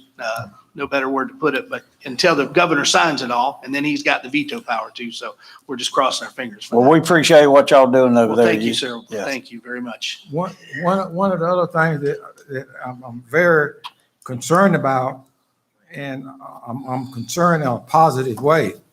And I just want to make sure if Congress passes the infrastructure legislation and Florida gets their fair share of it, that the small counties don't be overlooked. Although we don't have the major infrastructure as some of your bigger counties have, but our small infrastructure is just as important to Yes, sir. us as it is to large counties. Absolutely, sir. We agree with you 100%. And if it's my my memory serves me correctly, I believe we have the equivalent of Orlando's population moving to Florida every year. And I think that's actually increased, given the real estate market here in town. You know, the average house, I think, is 2 weeks on the market. A lot of people are buying homes. So you're right. You're absolutely right. And small towns are, you know, they need the money just like the big towns do. And, you know, I believe you can look to us to do the best we can in that area. Absolutely. Yes, sir. Thank you. Yes, sir. And we appreciate what you're doing for the farming community. People didn't realize how big of an issue that was. These tractor manufacturers was holding back the programs, and all of these farmers could not do their own maintenance or repairs on their equipment. They was refusing to give them the information. Right. Like I say, it was. And a lot of people don't farmers realize how big an issue that had become. We didn't even know how big of an issue it was until the farmers came to us and told us. It was surprising to us that they didn't have that information. So we're really excited to do that because, you know, as you know, North Florida's lots of farming, and we have to look after our farmers. But the other thing too is keeping people from the tort laws that a lot of people are getting into. They're suing farmers, you know, down south, especially with the runoff and the sugar. They're getting sued down there, and farmers are going broke, you know, trying to fight it. And so it's we're really excited to sponsor that legislation as well too. So, yes, sir. Any other questions? Thank you, Dan. Thank you, sir. Thank you very much. Thank you very much, gentlemen. And I appreciate what you guys are doing for the county. And speaking as a citizen now, Mr. Ron, for the record, I'm sorry you had to endure that. Well, it is what it is. Well, you're the bigger man. Thank you. Thank you. Thank you, Dan. Yes, sir. Thank you. Okay, at this time, Mr. Foreman.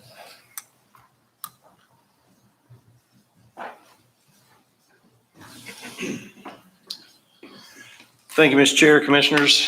This evening, we have an adoption hearing on Ordinance 2021-06.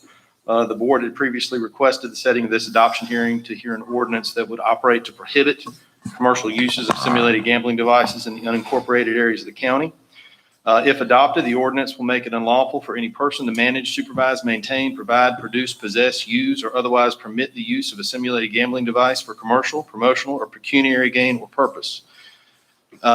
I do want to point out that in this ordinance as presented, there is no phasing in of the prohibition. If adopted as is, the ordinance would prohibit these devices upon effective date.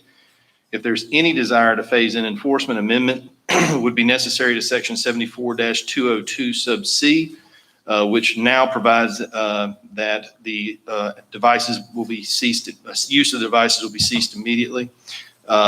If there's any interest in an amendment to that effect, please just call on me and I'll walk you through that. I know a couple of commissioners had expressed some concerns about the fact that it was immediate. Introducing the ordinance by title, it's ordinance number 2021-06, an ordinance of the Board of County Commissioners of Columbia County, Florida, relating to simulated gambling devices and internet cafes, to create Chapter 74, Article 6, Section 74-200 through 74-205 of the Columbia County Code of Ordinances, setting forth findings of fact, setting forth authority, intent, scope, and purpose, providing for definitions, providing for a prohibition against the use of simulated gambling devices in unincorporated Columbia County, Florida, providing for exemptions, providing for conflicts with state law, providing for violation, enforcement, penalties, and remedies, providing for conflicts, providing for severability, providing for repeal, providing for inclusion in the code, and providing an effective date. Mr. Chair, with that said, I'd like you to open the public hearing on ordinance number 2021-06, and it's my understanding that Sheriff Hunter would like to address the commission first. Okay, this time we're going to open the public hearing. Sheriff Hunter, would you like to come up?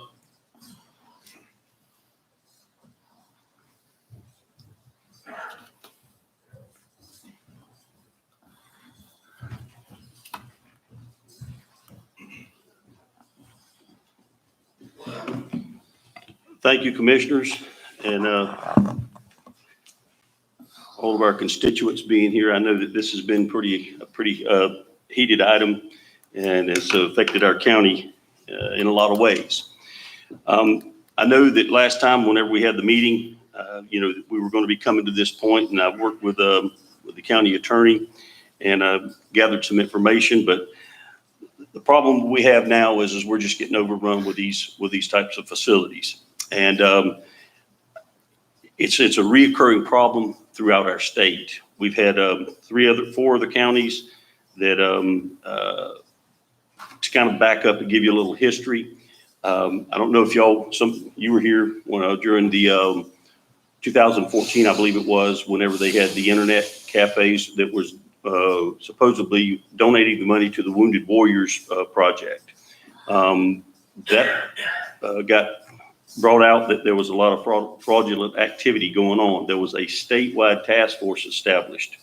They went in, did a lot of investigation on this. A lot of money was spent on this, and statewide, the legislature picked it up, as well as the investigation that took place statewide. There was a lot of search warrants, multiple search warrants throughout the state. Our county, as well as several adjacent counties in this area, were affected by that. They served those warrants in this area. At that time, it was being revisited. You saw a lot of them closed down, and back then we had close to 30. I think it was 32 at that time. You saw a lot of them closed down, moved operations, and we had a few, maybe about 6 left in the county. Didn't really, we were trying to sort it out to see which way the legislature was going to go, whether they were actually going to ban these. During that time, I'm thinking the gaming industry reset their machines, found some language in there that they felt they could make the machines legal. And y'all heard discussion at the last meeting about the machines and being able to manipulate the payouts on the machines, which is problematic. You can't tell that a machine's legal or not legal unless you've gone in and checked it and operated it to determine that. So when that happened, it just seemed like things just started to explode. And to give you a few numbers, in 2016, we had, I'm figuring around 6 were still here, but in 2019, we gained 3. In 2020, we gained 11. And to date, in 21, we have 5 now that are pending in here as well. So Columbia County's gained 19 new facilities since 2019. Some of them are advertised, you can see them outside, with their advertisement, and some of them are not. These are the ones that we've identified, and we believe that there's still other locations that haven't really registered or done the proper permitting, as far as getting a business permit. And when we look at this, the statute clearly states that gambling is illegal in Florida. Florida Statute 849 clearly states that the game of chance, this is illegal. I mean, and the legislature did not, in my opinion, the legislature did not want to take this on with the industry because of the powerful lobbyists and all. So they pretty much said, we're going to lower it. At that time, it was a felony charge that you could pick up for the gambling. They lowered it down to a misdemeanor, which makes it very problematic for us to do an investigation and garner the information needed to do a successful prosecution. And then it's going to be iffy at that. So our state attorney is going to have a hard time with even enforcing that. And they're willing to take those chances now because they'll pay the fines and just keep on keeping on. And so now here we are, we've got 30, I believe we have 30 at this time in our county with 5 more pending. And the number's going to go up. And if history holds true, you see what happened in Duval County, you see what happened in Nassau County, then it went to Marion County, and now it's up here. They move from location to location where the people or the counties don't have the means in place to regulate them. And that's another whole issue there, trying to get into that. Last time I talked to you guys a little bit about the crime that took place. This is we'll take this. I'll pass. 3.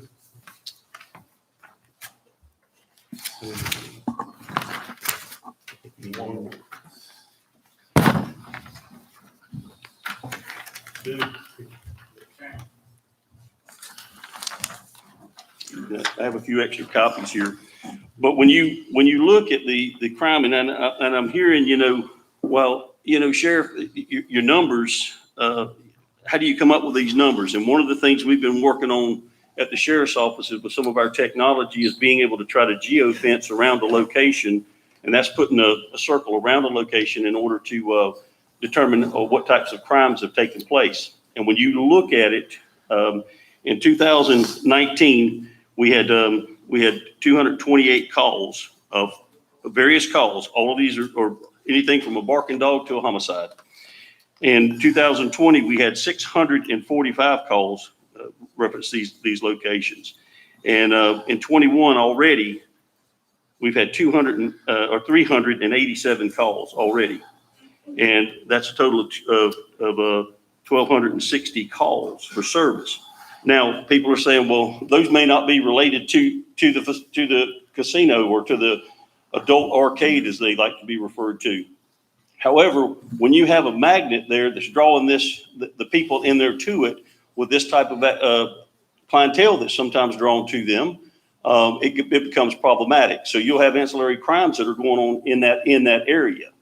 And somebody said, well, I heard somebody say something about, well, if they change the flat tire in that parking lot, is that a call for service? Yeah.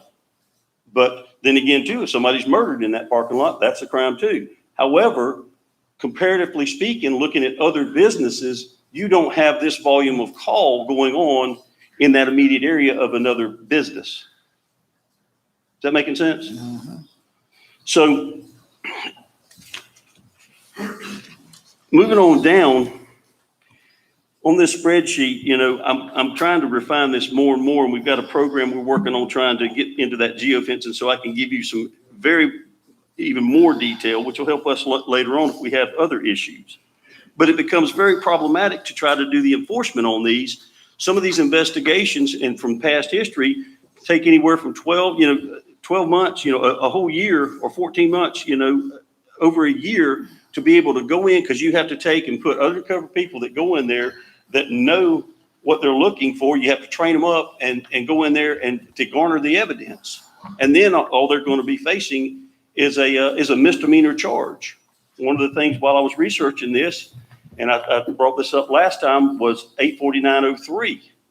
I didn't realize until I dove into that statute, because I had many calls from property owners that said, am I going to be in trouble if I rent this to a gaming outfit and they pay me rent? It clearly states in there that if you lease, rent, or provide the place for this type of activity to go on, you can be charged along with the rest if there is any kind of a criminal activity going on there and there's a case that's being made.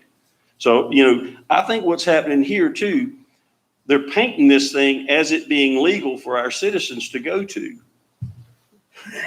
You get the perception, well, I can go in here and play a game and I get a prize, but it's illegal. And when you keep going down in that statute, if we were to go in there and do a raid, they can technically be charged for that.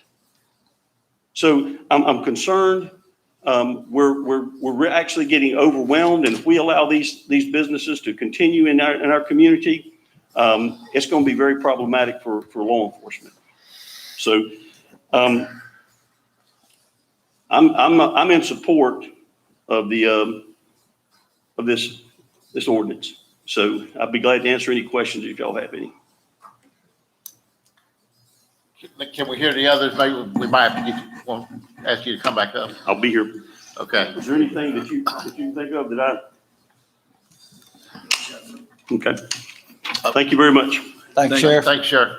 Mr. Mathis. Mr. Chairman, I have a question out there.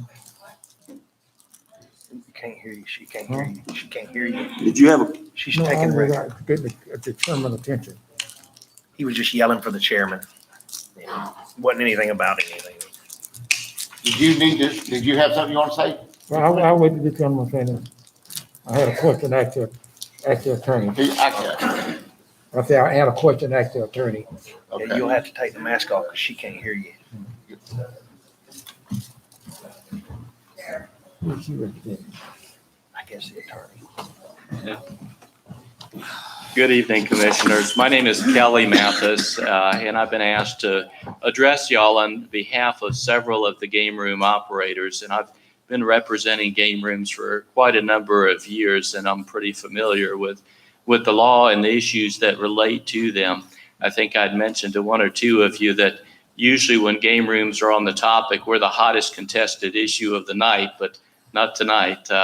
My hat's off to y'all for dealing with that issue. I commend you for your decisions. What I'd like to address you on is that the game rooms can and should be regulated, and I would implore you to consider regulation before prohibition.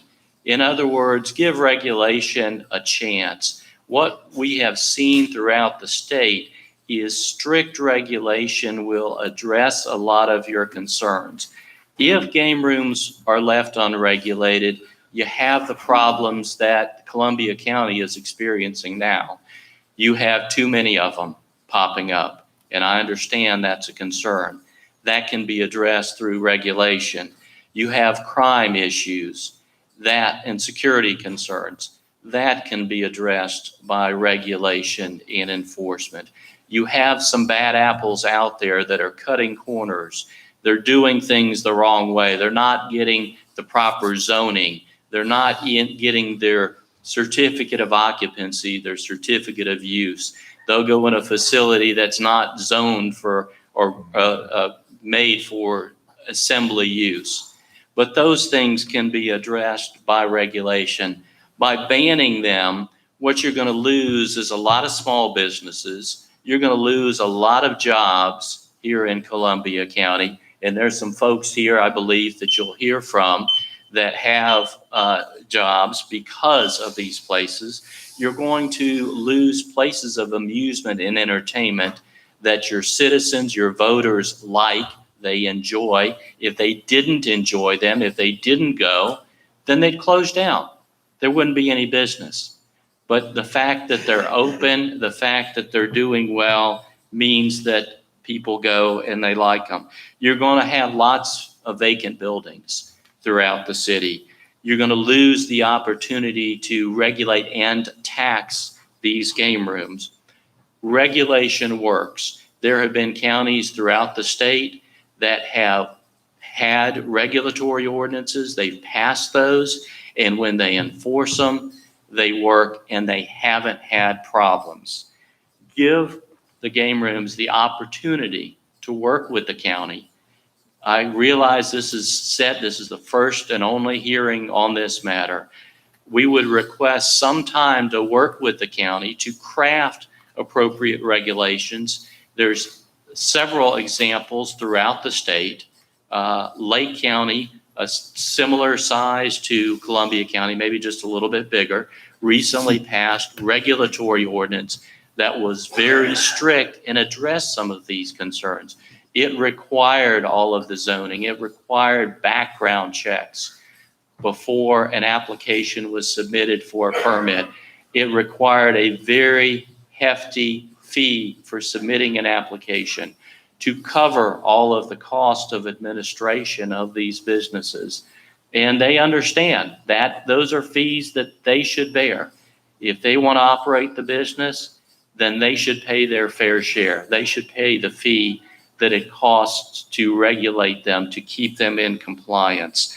Have zoning requirements where they're not in. I listened to the March 18th meeting. I heard where they're coming in right next to neighborhoods. And I understand that's a problem. That can be addressed by regulation. Crime and security concerns can be addressed by regulation.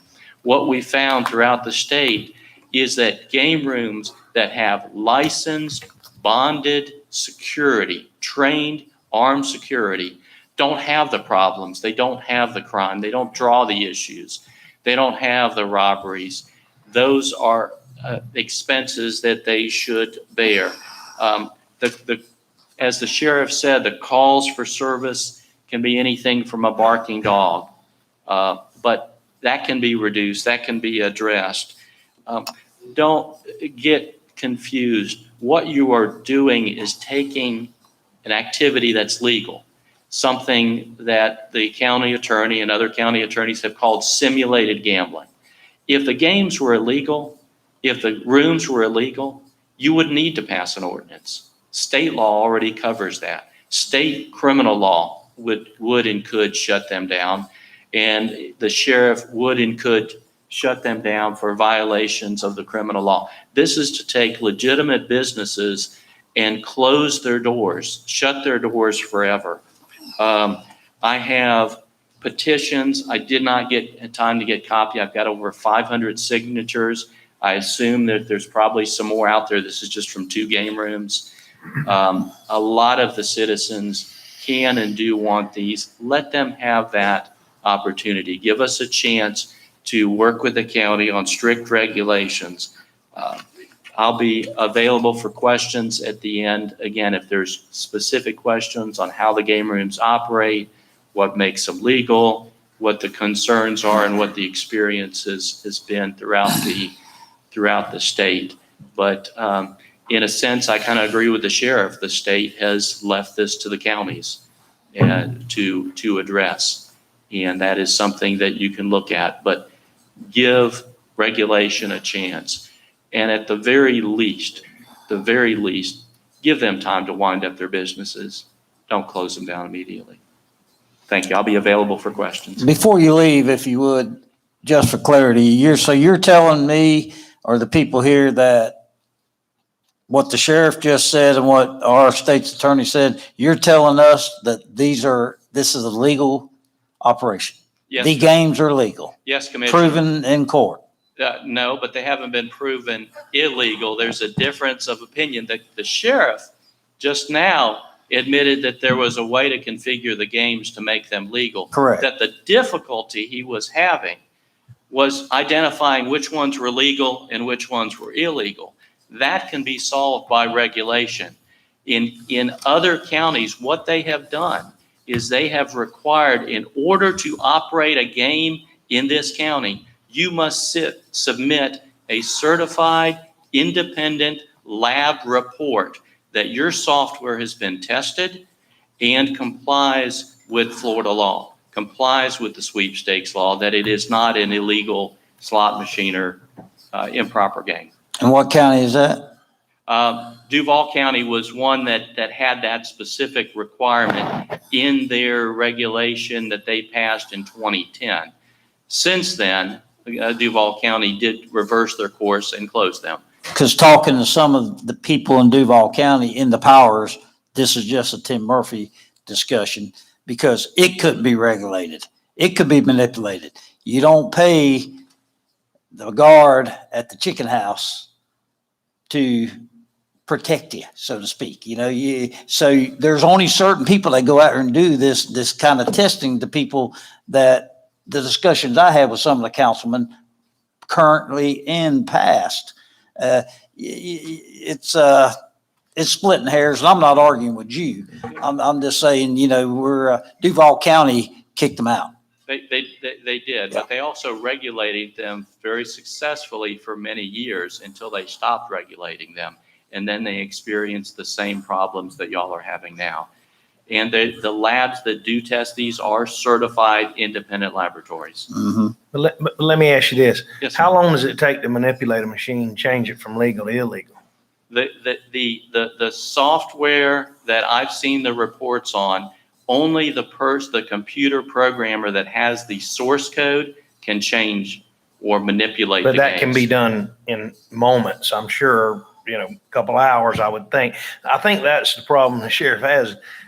We're not going to know whether they're legal or illegal because we don't have the manpower to go in there and check it out, and I think that's probably what started happening with Jacksonville. I'm just throwing that out there.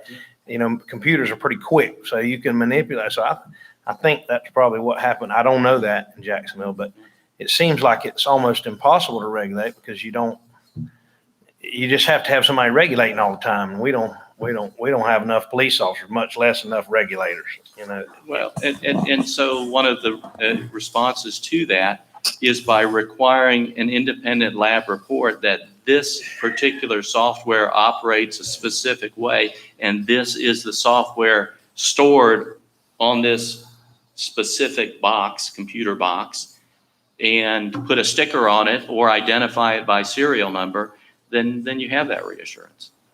And that's the easy way for the sheriff to enforce what's legal and what's not. Any other questions? Nope. Thank you, Mr. Baxter. Thank you, Commissioner. Lieutenant Tommy Davis.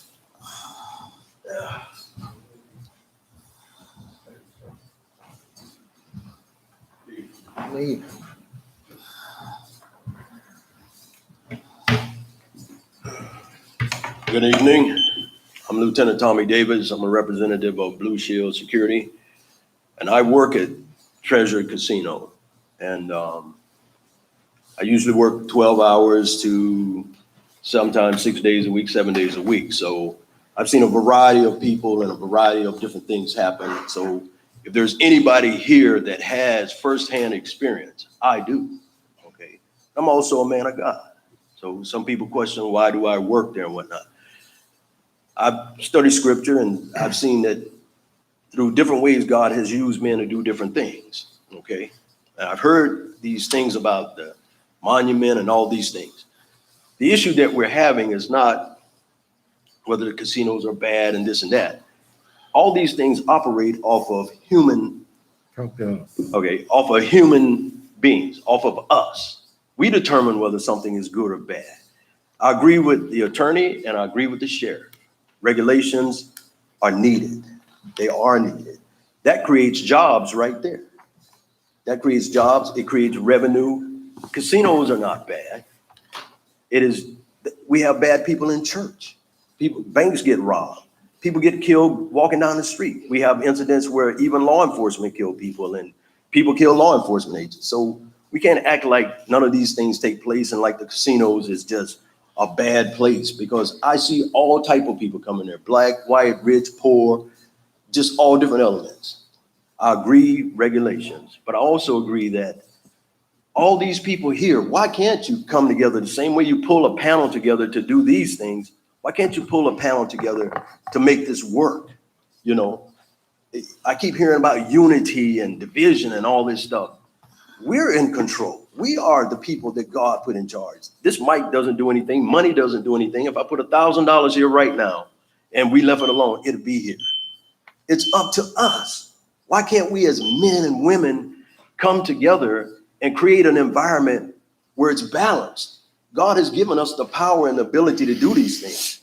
Okay, you say, well, we all are divided by all these different things. Of course we are, because nobody realizes that in the book of Acts 17 and 26, God said, of all nations, I've created of one blood to dwell upon the face of the earth. You need to wrap it up. Okay, all right. But what I'm saying is, at the end of the day, we can do this. We can come together as people and work this out, solve this, and make it where it works in the community, and that it's not an eyesore. Thank you very much for your time. Thank you. That's a bunch. Tom, I don't know how to pronounce that last name. Long, Luong? Luong,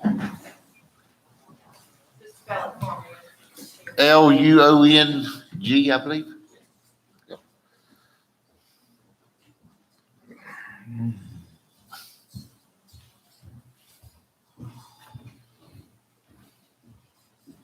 Yes, my name is Tom Long, and I recently just bought a little share of the Wild Cherry Arcade because I own 3 successful nail salon business for the past 7 years.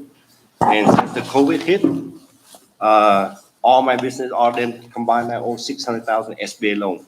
And I heard the arcade business was good, so I try to get into it. But, you know, if the county say it's illegal, you got to close down, I, as a business owner, will not touch it.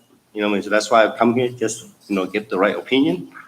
But, you know, when we know that, like I checked out with Lee County, you know, there's like 300 or 400 arcade.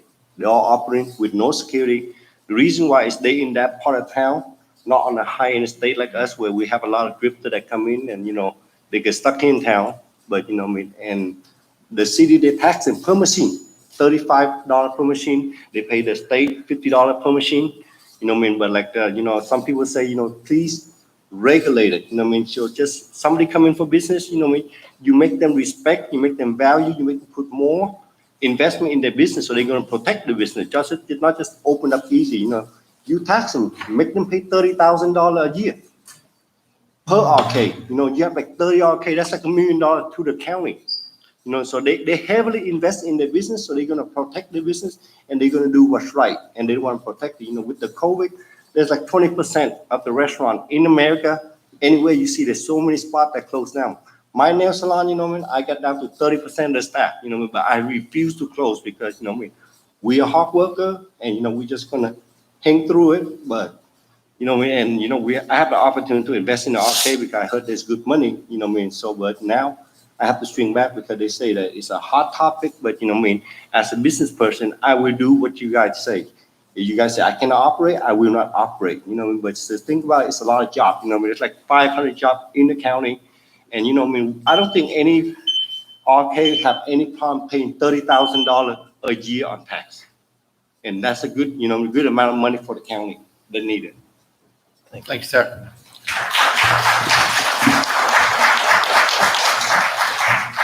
Heather Kirby.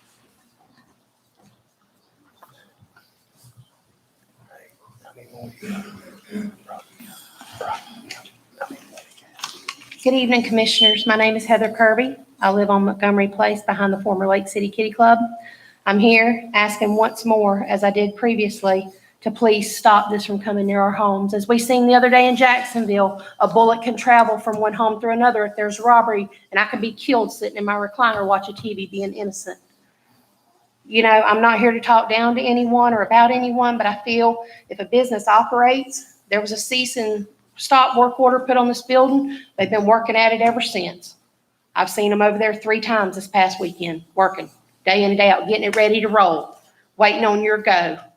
I'm asking you, please, if you're told not to do something, there was a time when that was respected as a man or a woman. Now it's brushed off and it's a spit in your face because they don't care. People don't care anymore about opinions and they don't respect. You know, why isn't this stuff being punished? Why is it going undone? You know, as the county, I want to share with you a quick story. A father took his family on a nature walk in a wooded area. And while walking through the wooded area, they came upon a bridge and they stood and they read a sign that said, "Danger, don't feed the gators." What harm could it be, thought the little girl who was with her daddy? It's captivating. It intrigues us. From a distance, it's mesmerizing. It grabs our attention. It's so pretty from afar. But when it comes up to you, we have to remember why the sign, "Danger, don't feed the gators," was there.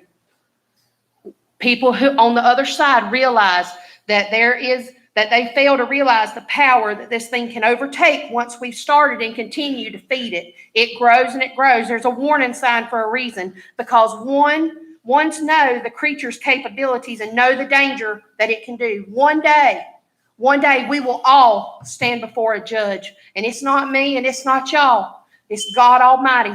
And we will stand and we will give an account from our house to the White House and every office in between. We'll give an account of why we let go on what we let go on.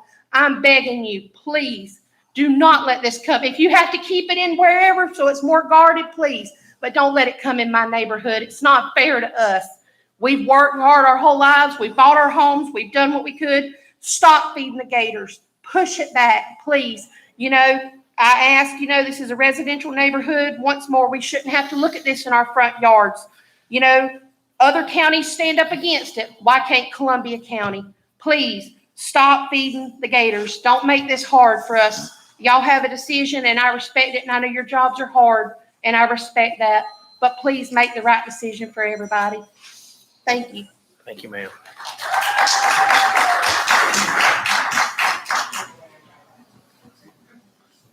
Any more speakers? So we'll close the hearing. Yep, that's it. Sure. Yes, sir.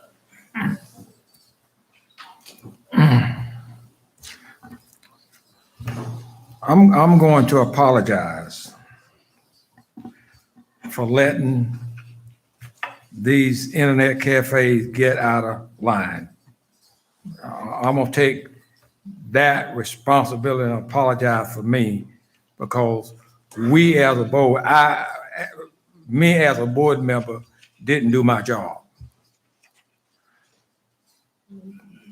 We didn't have a mechanism in place to control the internet cafes. I think I was the only one on the board back when we first addressed the problem.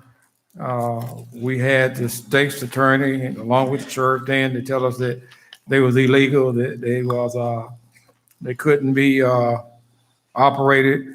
And what we heard then, everything kept coming up to us as a board. What was illegal about them was a game called the fish game. That element of the internet cafe was deemed illegal. Internet cafes kind of went away and sort of kind of laid down for a while, and then all of a sudden we wake up one morning and we have around 30 in Columbia County. Why I'm apologizing is that we didn't do our job. I didn't do my job. I'm gonna say we. I did not do my job as a county commissioner to make sure that we crossed our T's and dotted our I's. I let a person that wanted to open an internet cafe go to the tax collector's office and buy a permit or whatever in order to start one. I did not do my job of making sure that we did not let these go in communities like on Bay Avenue with the old nursery walls. I didn't do my job by not putting in a ordinance the criteria of where they should be located, what zoning they should be located in. I didn't do my job there either. I did not do my job when it came to having regulations set forth to operate internet cafes. By me not doing my job, we let it get out of control. I will never ever vote to let a internet cafe go in the old child care center on Bay Avenue. It's right in a community. You just can't have that. I wouldn't want it next to my house in Winfield. But if I would have done my job, I would have made sure that the zoning was right for where they could be located. If I had done my job as a county commissioner, I would have made sure that it would not have cost the sheriff department money to try to legislate it, simply because there would have been a price that the internet cafe owner would have to pay to operate a business in Columbia County. So by me not doing my job as a county commissioner, here we are today. I don't know what the future holds for internet cafes. What beholds me is that if they're illegal, why doesn't the Florida statute say they're illegal and the state shut them down? And then we are left out this equation. I know it's illegal for me to drive 80 miles per hour in a 50 mile per hour speed zone. I know it's illegal for me to carry my .357 if I don't have a concealed weapon permit. It seemed like the state passed didn't act on this to the fullest extent, simply because they yield to lobbyists.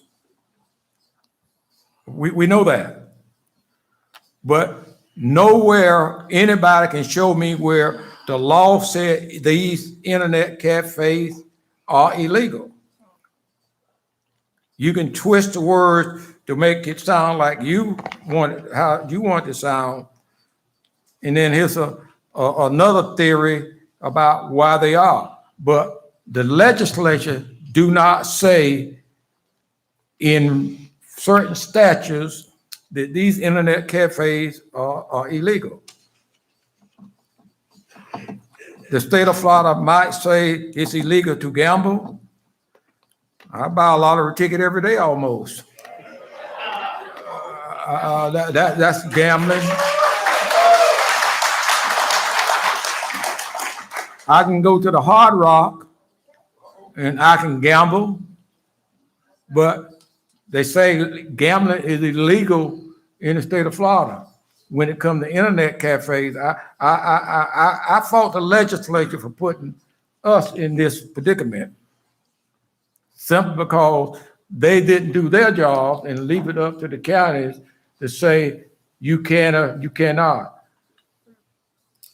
When they reduced it down to the misdemeanor, if they was illegal, why reduce it to a misdemeanor and not letting it be a felony if you caught running an internet cafe in the state of Florida?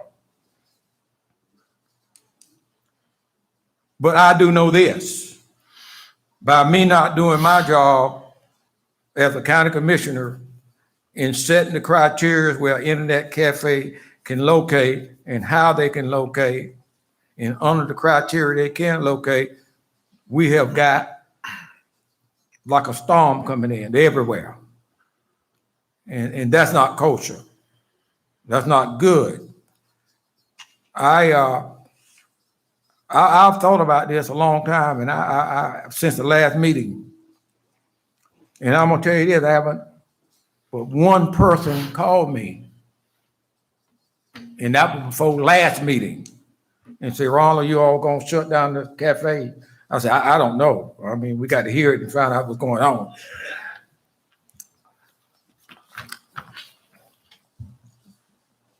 I recall the comments of my previous board members when we talked about internet cafes back in 2000, was it 2014, Joel? 17, I believe. Somewhere then about. And we talked about the vacant buildings coming, empty buildings being available. We talked about people that rent these buildings cease making money. We talked about the crime that the sheriff talked about in the internet cafes. All of that concerns me, but what concerns me more is I did not protect her family, her neighborhood, by not acting the way I should have done and been on top of this after 2014 and not let it get to this point where it is now. Do I want to shut them down? No, but I want control over them. I want to be able to, I want to be able to say the zoning is right, where they can and cannot locate. I want to be able to say about security. I want to be able to say that I've done my part to protect your community. If the zoning is right and they can locate in a zoning, they have to come to this board to get a permit, a license to locate an internet cafe. I want to be able to find every machine that's in there, $300 to $500 per machine. If you want to enter, this is wrong way you think, this don't have anything to do with the other board member. The sheriff don't have to spend all his money, increase his budget to locate, to provide security and all these calls that he gave me that he makes. Here again, just as I said this earlier today, we got to start working together. If there's a problem, we cannot no longer let it get out of control like we let these internet cafes get out of control. I do think that there is a way to compromise. I do think that they need to be shut down until we come up with a mechanism to control these through our zoning process. I do think that this county would be labeled if a built internet cafe caught on fire and burned up the people in it, and we do not have a safety inspection or gave them a safety certificate to operate the place with an X number of people that can be in it. I failed to do all of that. And I'm not gonna continue to fail to do. If we're gonna make it right, we're gonna shut things down and make it right. Now, if this board gonna shut it down permanent, that's the board's priority. But Ron Williams, want to protect her neighborhood. Is what I want to do. They shouldn't be in her neighborhood. But I let that happen. And I'm sorry. I'm going to apologize for doing so. But it'll never happen again on my watch. Whether his toes shut down, temporary shutdown, structure, a new way of doing it, then to me, that's all is in the equation as far as I'm concerned. Sheriff, you have something to say?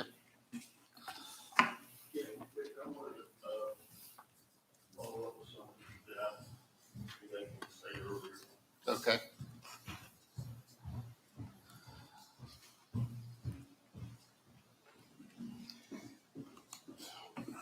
We've talked about regulation, about regulating them, and I'm all about, making sure that people are responsible and operating what they do. And during my research from last meeting, I reached out to other sheriffs and talked to them, and especially Marion County, because they were the last one that just went through this. And I know that some of y'all had heard that one of the cities in Marion County they were going to make money off of it, and they were going to regulate it, and they were going to do. And I spoke with Sheriff Woods down there, and he informed me, and I believe it's Bellevue, that they are in the process of doing what you're doing right here because they weren't able to get a handle on it. And I understand, and if we can get the proper things in place, my job is to protect people's rights. And if y'all want to allow that, that's up to y'all, but I'm going to caution you right now. You can't take this and fix it along the way. It's got to be stopped, and you've got to say, here's the starting point from here on out, if that's what you choose to do. But I would caution you with that to make sure that you have everything in place and understand the monies that you're going to be that you're going to be required to put out there in order to put these things. So who's going to be the person going out there regulating it? The machines and the attorney that was here earlier, Mr. Matthews, you had a good question. You had a good question about how long does it take to manipulate one of those machines? And with technology nowadays, you can do it remotely. You got a camera in there, remote in, set the machine up. And if we're here getting bad stories about it, we go in to do our investigation. And time we go in, they manipulate the machines. I mean, you're chasing your tail with this thing. And I just wanted y'all to be aware that although they shut them down in Marion County, that one city up there had tried it, and it hasn't worked for them. That sheriff down there is letting his in-house staff, legal staff, assist that city on trying to go ahead and get them shut down. Sheriff, wasn't that the main one we were given as an example? Look, this is the shining star. Yes, you can do it this way. That is the one that they presented, That's what that I ordinance that they had down there. And that's the one that they're actually going after now to try to shut it down because it became problematic. So I just want to give you all that bit of information. Okay. Thank you, Mark. Well, board, I for one, don't want to have to sit here 5, 6, 7 years now and say I didn't do my job. Well, I'm for passing ordinance. I've got personal experience. 2021-06. Now, if you want to give them 6 months or to the first of the year to be shut down and closed, give them some time, I'm okay with that. But that's where I'm at. I think what I'm worried about is not so much the people that are making all the money, it's the people that work there. And there's got to be, I don't know how many people work at those places, but they should I mean, now listen, I'm against the gaming, okay? I'm done with that. In my opinion, I don't want them anymore. But it's hard to tell a man he's got 60 days to find another job. And that ain't, to me, that's not right. I don't know what number of days. I mean, this is during COVID. People are struggling. You know, it's hard to get unemployment now. I don't know what the number is, but I'd like to work together and try to figure out a number that seems fair for all the employees. They're not getting rich. They're making whatever they're making. They're not getting rich. I want to make sure they have ample time to find jobs and, you know, get themselves back on their feet. Mr. Chairman, I'll echo what I said in the first meeting. The community gets to say, and overwhelmingly the citizens of District 4 have reached out to me and said they don't want this in our community. Now, when you talk about gambling being illegal in Florida, yeah, that's a statute. They're not going to these places to win teddy bears. All right, they're walking in with a certain amount of money, expecting to walk out with more money because they played a game. And you can manipulate that to be simulated gambling or whatever you want to call it, but it still violates the intent of the law. And so I talked to the attorney representing these guys earlier, and he was selling me on the regulation, trying to sell me on the regulation. I'm like, I'm not the one you have to sell. You need to sell the citizens of Columbia County, because it's the citizens of Columbia County who overwhelmingly spoke to us over the last few months and told us they don't want this in their community. So I'm for passing this ordinance. I think even if you were going to entertain some type of scenario where you allowed this type of industry in the county and you regulated it, you still have to ban it. You have to start from square one, and then you have to sell that concept not to this board, but to the people of Columbia County, who we're going to hear from. And so that's the only way to go, because you can't just say we're going to regulate it and pick winners and losers, now, because that's what you get into. So I think we have no choice. Based on my feedback from the people in my district, I have no choice but to support this ordinance. Thank you. Mr. Wood, I echo exactly what you're saying, and Mr. Williams, what he spoke of, I was here in 17, and I had my friends come up here and echo the part, and one of them sitting in the audience tonight, and I hate it for him. I caved personally to the fact that, there's a lot of my friends renting these facilities, making mortgage payments, making payments, but and it's been a struggle, but I've done my homework. I went into these things, the three of them, understand it, see it, talk to not the same people that Sheriff Hunter did in Marion County. I know what they're going through down there. And do you kick it back later on? I think a lot of the responsibility, no doubt, because of these things called lobbyists. If you ever go to Legislative Day, you'll see what we're talking about. There was a lot of money pumped in to Tallahassee to get to this point. We can argue until we're ready. I support the ordinance 100%. But I agree with Commissioner Hollingsworth. I want to give the people ample time, and thank the good Lord above, what better time to be even considering something like this towards that, because everybody in this country needs help today. I promise you go from here to US 90 I-75 and you're going to see 2 or 3 signs, and it's not all fast restaurant. One of our biggest employers in Columbia County is starving for help right now.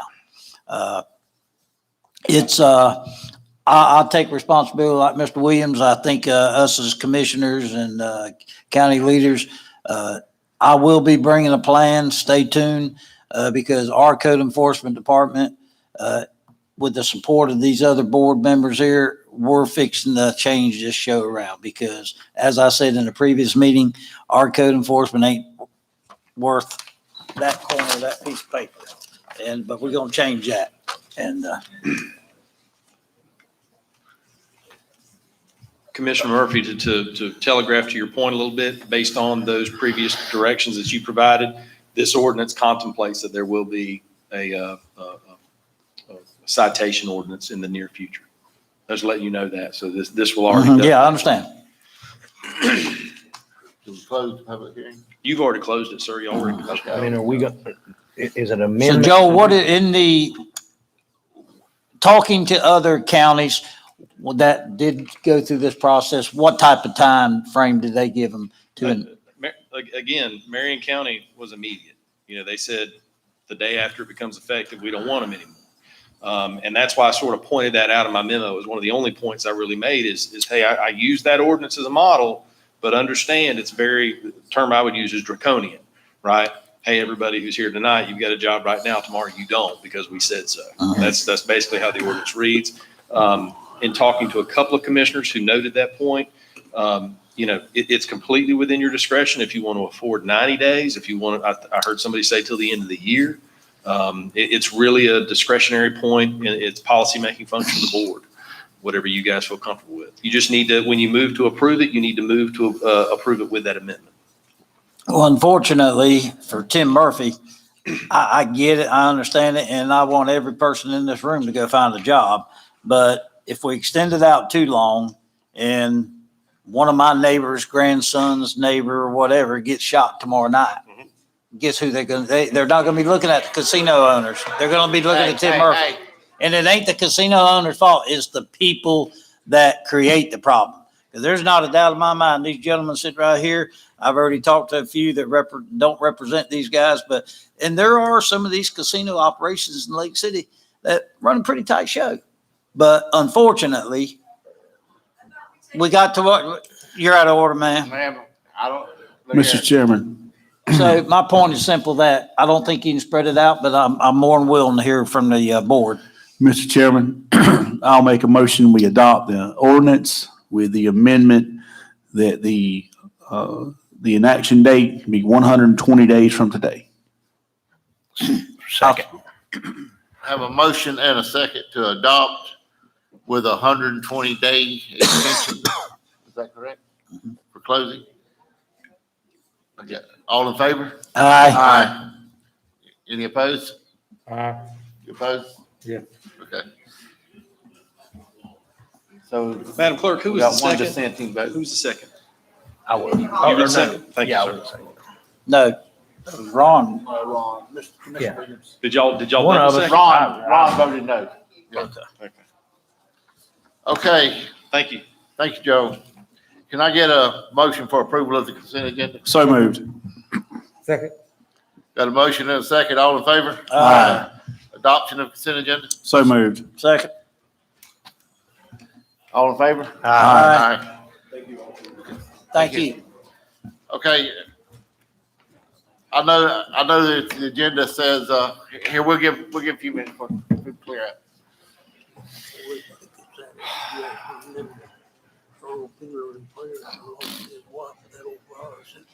We'll have to at the end. We're in session right now. I can't open it up right now, but I will at the end of the thing. I don't see how you do that. You see her typing on it, He's out. looking around? It's amazing. Her able to do them words in their line. That's amazing to me.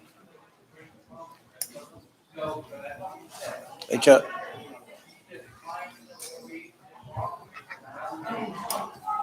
You in a hurry to get out of here, ain't you? Take your time. We voted to eliminate casinos in Columbia County. 4 months. 120 days to shut down.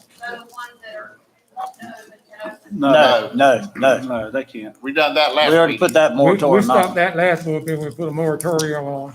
Oh, When we put a okay. moratorium on, you can't start any new one, so that one in your neighborhood right there, they shouldn't even be working on it. Okay, all right.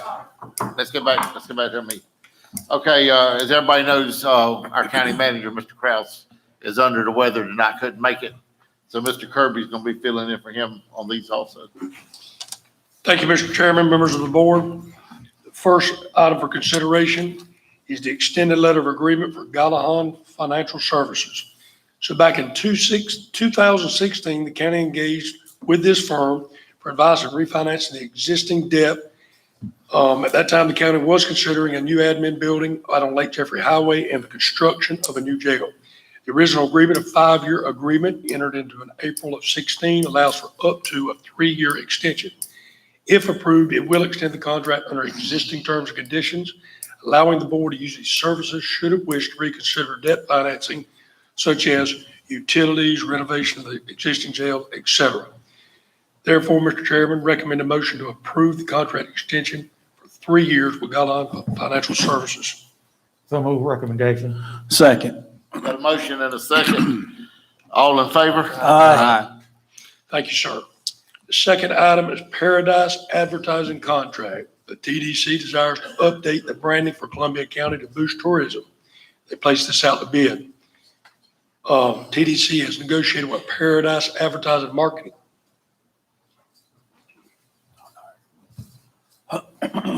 Advertising Marketing and request approval of the contract. The contract will be valid through April 14 of 2022 with the option to renew for 2 years.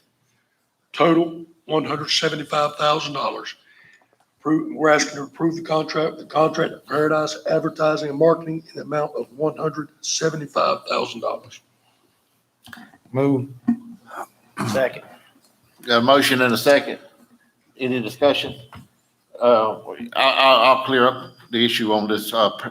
Paradise Advertising was the second, when we approved for the second, award for, to negotiate with. If TDC couldn't reach a contract with Evoke come in way under everybody else. I don't know if you remember that, but basically they left a lot of stuff out of their bid. So, once they kind of included everything, they were right there with everybody else, and we felt like we should just not count their bid, being they didn't. They knew what everybody's bid was by the time they come with theirs, so.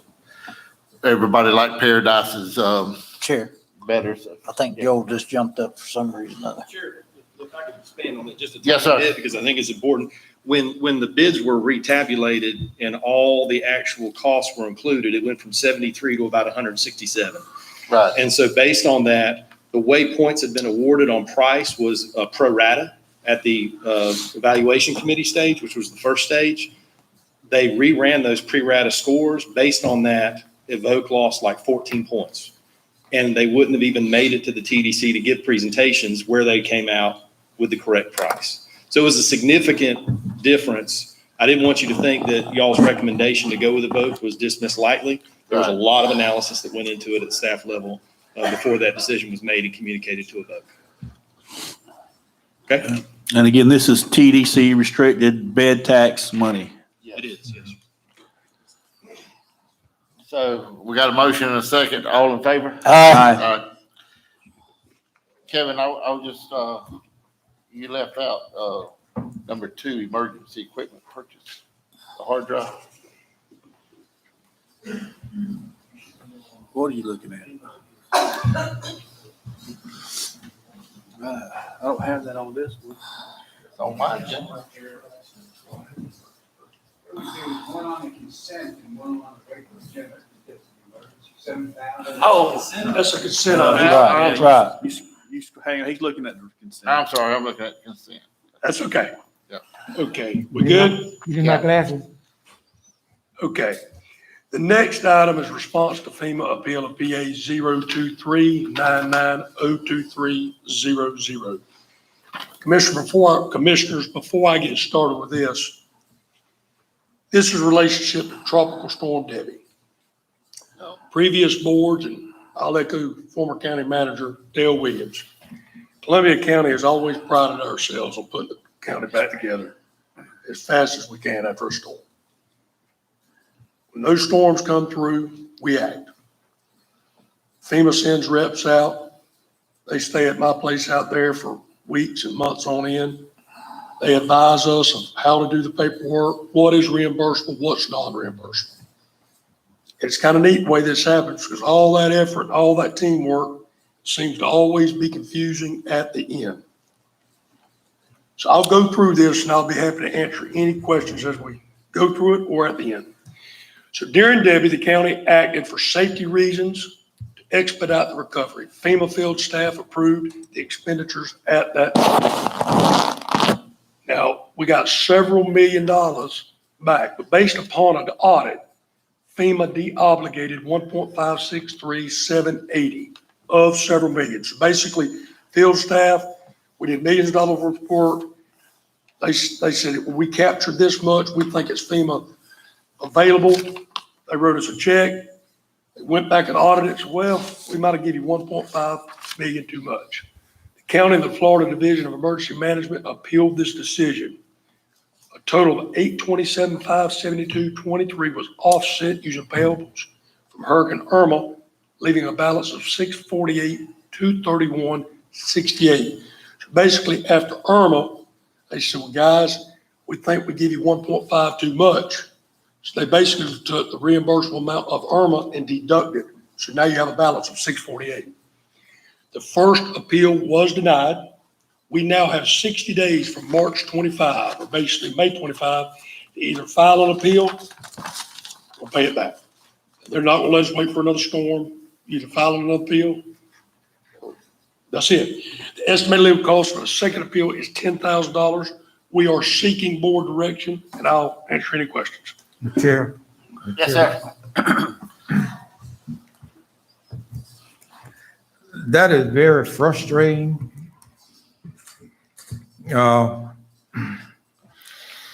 We done everything in accordance with FEMA people that was in Columbia County. When this county was torn apart, as Mr. Kirby said, we've always been financially strong to go ahead and build our county back and not have to wait on federal or state money to do so. What happened was that the same inspectors or auditors didn't stay with us the whole duration of the recovery. We had 3 different set of auditors. Good example was this. You got a road washed out, water running across it. The first auditors agreed for us to use milling. Because you can't put sand in water that's running across the road. That's just a simple problem that we have. When the next set of auditors come and say, why did you all didn't use dirt? Instead of paying, dirt is cheaper than milling. Well, you can't put dirt in running water. You put the milling in running water or gravel so you can open the road back up. These are the things that happen. Here's nothing that the county done. Here's an interpretation of 3 different set of auditors that audited the, and here's what was important about it. Everything that this county done was approved prior to us doing it by the auditors that was assigned to this county. And that's the quagmire that we are in. We got one set of auditors said this, one said this, but they are taking the last auditor's report. And I don't think that we'll ever get any money, and they're just throwing bad, good money, them $10,000 to do something else. I don't think we're gonna be denied every time we do it. We've been trying to milk this cow for too long, and we ain't got up milk yet. And when we've got people trapped in their houses, we're gonna do what we have to do. This is an expense just comes along because we don't want to be like Live Oak 6 months later and still got roads, people's houses turned over. Mr. Kirby, I read the appeal and the denial, and I'm fortunate enough to work next to an emergency management department every day, so I know a little bit about this. Wasn't a lot of this procurement issues, and I mean that's just kind of why now they push this pre-planning and why we went through the procurement process with emergency management to line up our debris contractors and everything ahead of time a few months back. Wasn't that a big part of this problem too? Commissioner Witt, it was a combination of many things. So as far as the procurement issues, you are correct. We've got check measures. And first of all, let me clarify something. We spent a lot of money on Denny 012. Wow. A lot of money. And we got a lot of money back. They're questioning that 1.5 too much they give us back. As far as the procurement process, we think, heavy on we think, we have step measures in place that wouldn't have that same number up there. I'm of the personal opinion, you're always going to have a number up there. You are correct about the procurement. I'll echo what I said earlier. And we have put some check measures in place that we've been educated on as this. Previous boards, previous management that I've served under said, Kirby, put it back together the second the winds and the rains quit. That's what we did. Yeah. We never did anything immoral, unethical, illegal. On top of the procurement we mentioned, as Commissioner Williams indicated, I recall one conversation where once they came in, they said, well, you brought it up out of the waterway road. So let's stop right there with that material. When you brought it up to the original grade it was, we can't pay you for that because you was going to do that. Well, you have to bring it back up at some point. So I'm of the opinion, every dollar you spend on these storms, it is what it is. And every dollar we get back from the federal government, thank goodness for it. And yes, sir, procurement was a part of the process. You are correct, but it was by far not the only. The easiest example I can give, out on Cypress Lakes Road in Commissioner Ford's district, on Jody Court, we had an entire subdivision trapped in. I do not recall what entity they said if we would have contacted some historian, artifact or something. If we would have reached out, waited on them to come do something, we would have probably got that money back for building that road. And I think Commissioner Ford indicated a while ago, that's the choice this board has to make. If they tell Kevin, look, let's cross all the T's, dot all the I's, get all the red tape, I'm good with it. But we cannot have that fast response that we've been noted for through the years. We cannot have our cake and eat it too. This is money well spent. That's why we have reserves. What was that, a 250-year event or something? Yeah. I don't look for that 500-year event. I don't look for it happening while I'm alive, and neither none of us really. But Mr. Witt, you are right. One of the things that we was question about our request for proposals for debris. When you look at who can haul debris within the area, well, they said, well, you guys didn't seek minority contractors. You don't have no minority contractors hauling debris, in a sense of speaking. And I thought the milling was bad. We get these auditors tell us how to pile all this debris, all these trees and all this landfill, and gave us now Kevin know how to calculate a pile of wood or dirt. Give us a formula on calculating how many tons are there. We get another auditor come in and say, I don't want you to do it that way. So it was. I don't think you're ever gonna get away from that problem. You're always gonna have disconnect between the feds and the state, and you're always gonna have auditors change in the middle of the game. I do think that the actions this board took 6 months ago, a year, whenever we took it in regards to pre-storm procurement, will help this. And I don't think that hinders you by responding rapidly. You've got that in place, so when the storm's here, that's the first guy you call, and he knows it and you know it. Yeah. So I think this board, this new board, and well, this current board, I should say current board, has taken good action to prevent this or let that number go down in the future. I do agree with Kevin. There's always a discrepancy, but hopefully the next storm, it's not that high. And the good news is they're not asking us to write them a check, basically, next time we need them. And I did read I did read all the paperwork regarding the, I agree with whichever one of you said it, that there's probably little chance of winning this thing based on the opinion they brought back. So it's probably time just to cut time. Well, even our attorney said he don't recommend us paying it. I mean, going by Mr. Chair, I move that we cease. we got one comment on this. Okay.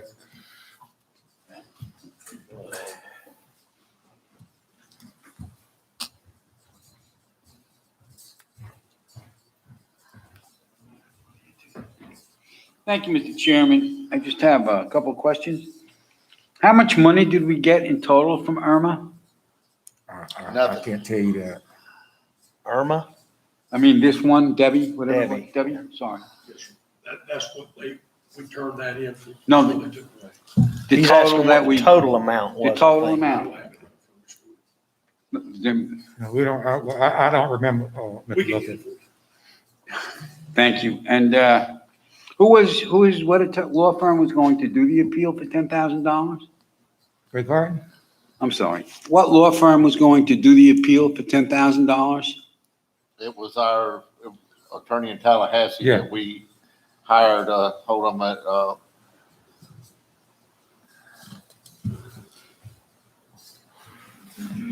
Sir? I'm looking up their name. I read it earlier.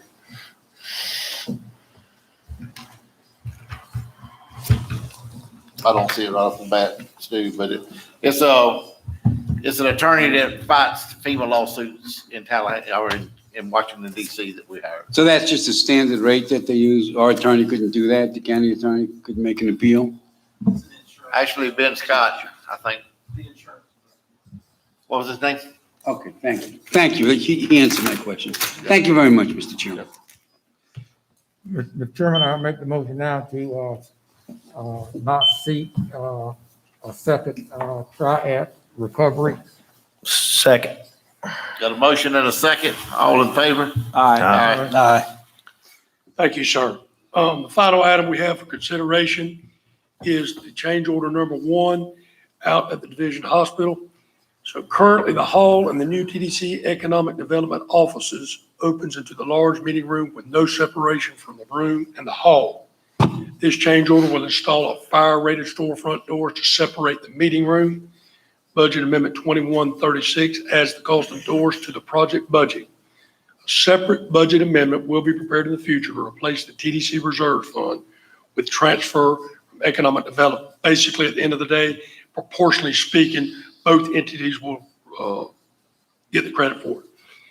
So therefore, Mr. Chairman, recommend a motion to approve change order 1 to BA 2136 in the amount of $4,773. So moved. Second. I think this project done very well to come in just over $4,700 over budget with one change order. I commend our contractor for that, or the contractor. That's very seldom seen of a budget that size. So, yeah. Okay, got a motion and a second. All in favor? Aye. Tim, you want to say something? He just fixing to ask for more money. It's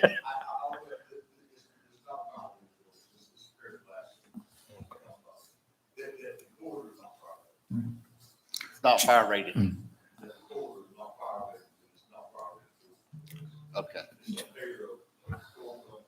I was looking at how it was installed with the ceiling. I was wondering about the fire rating on it. The corridor's not fire rated either, right? Yeah. Okay. John, I haven't been out since they opened up and moved in, but all I get is good compliments about the quality of the work you done out there on that. Yeah. Turned out great. Looks good. All right. Thank you, sir. Thank you. Mr. Kirby, I appreciate it. You done a great job for David. And we hope he gets to feeling better. Hold him in our prayers. At this time, do we have any comment from the staff? You got to do public. Commissioners, Ron, you got anything? I've got one. Okay. You want to do public comment first? Yeah, let's do public comment. I see we got one. If I wasn't a man of my word, Steve Smith, Columbia County, if I wasn't a man of my word, I've been gone a long time, but I told, I'm the Chamber of Government Affairs Council Chair, and I told the council would be here today, just to remind you that we have a platform, we just published a platform, very simple advocacy for two things, mega industrial site and infrastructure, and our job is going to be primarily just to keep the conversation going, to get us in that direction. So y'all have a lot on your plate, but you put your blinders on and go towards infrastructure. Thank you. Thank you, sir. Thank you, Mr. Smith. Anybody else? Okay. Now, Mr. Chair, I just want to report, I attended, based on your consensus at a previous meeting, I attended the Swanee River Water Management District meeting on behalf of the Jeff Hill situation.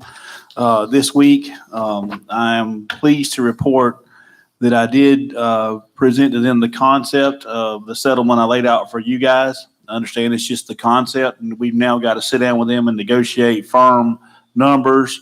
That will be brought back to their board first, and then before we approve anything at this board, my intention is to bring you the settlement agreement to bring you the agreement to take the property from Swanee River Water Management concurrently with a settlement agreement from Jeff Hill. So you don't have to vote on one without the other. So unless you agree to both, we can kick one back.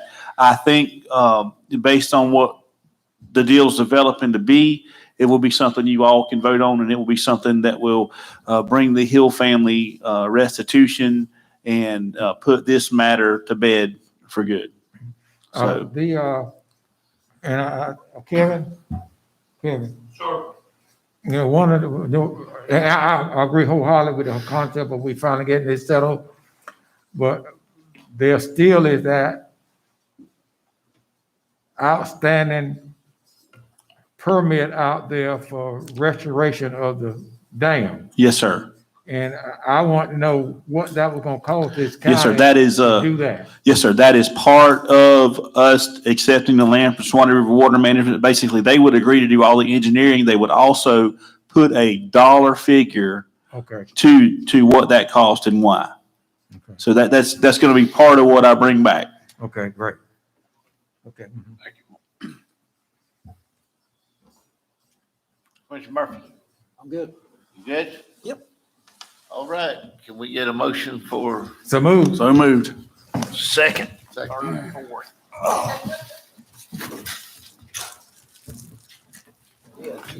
Adjourn.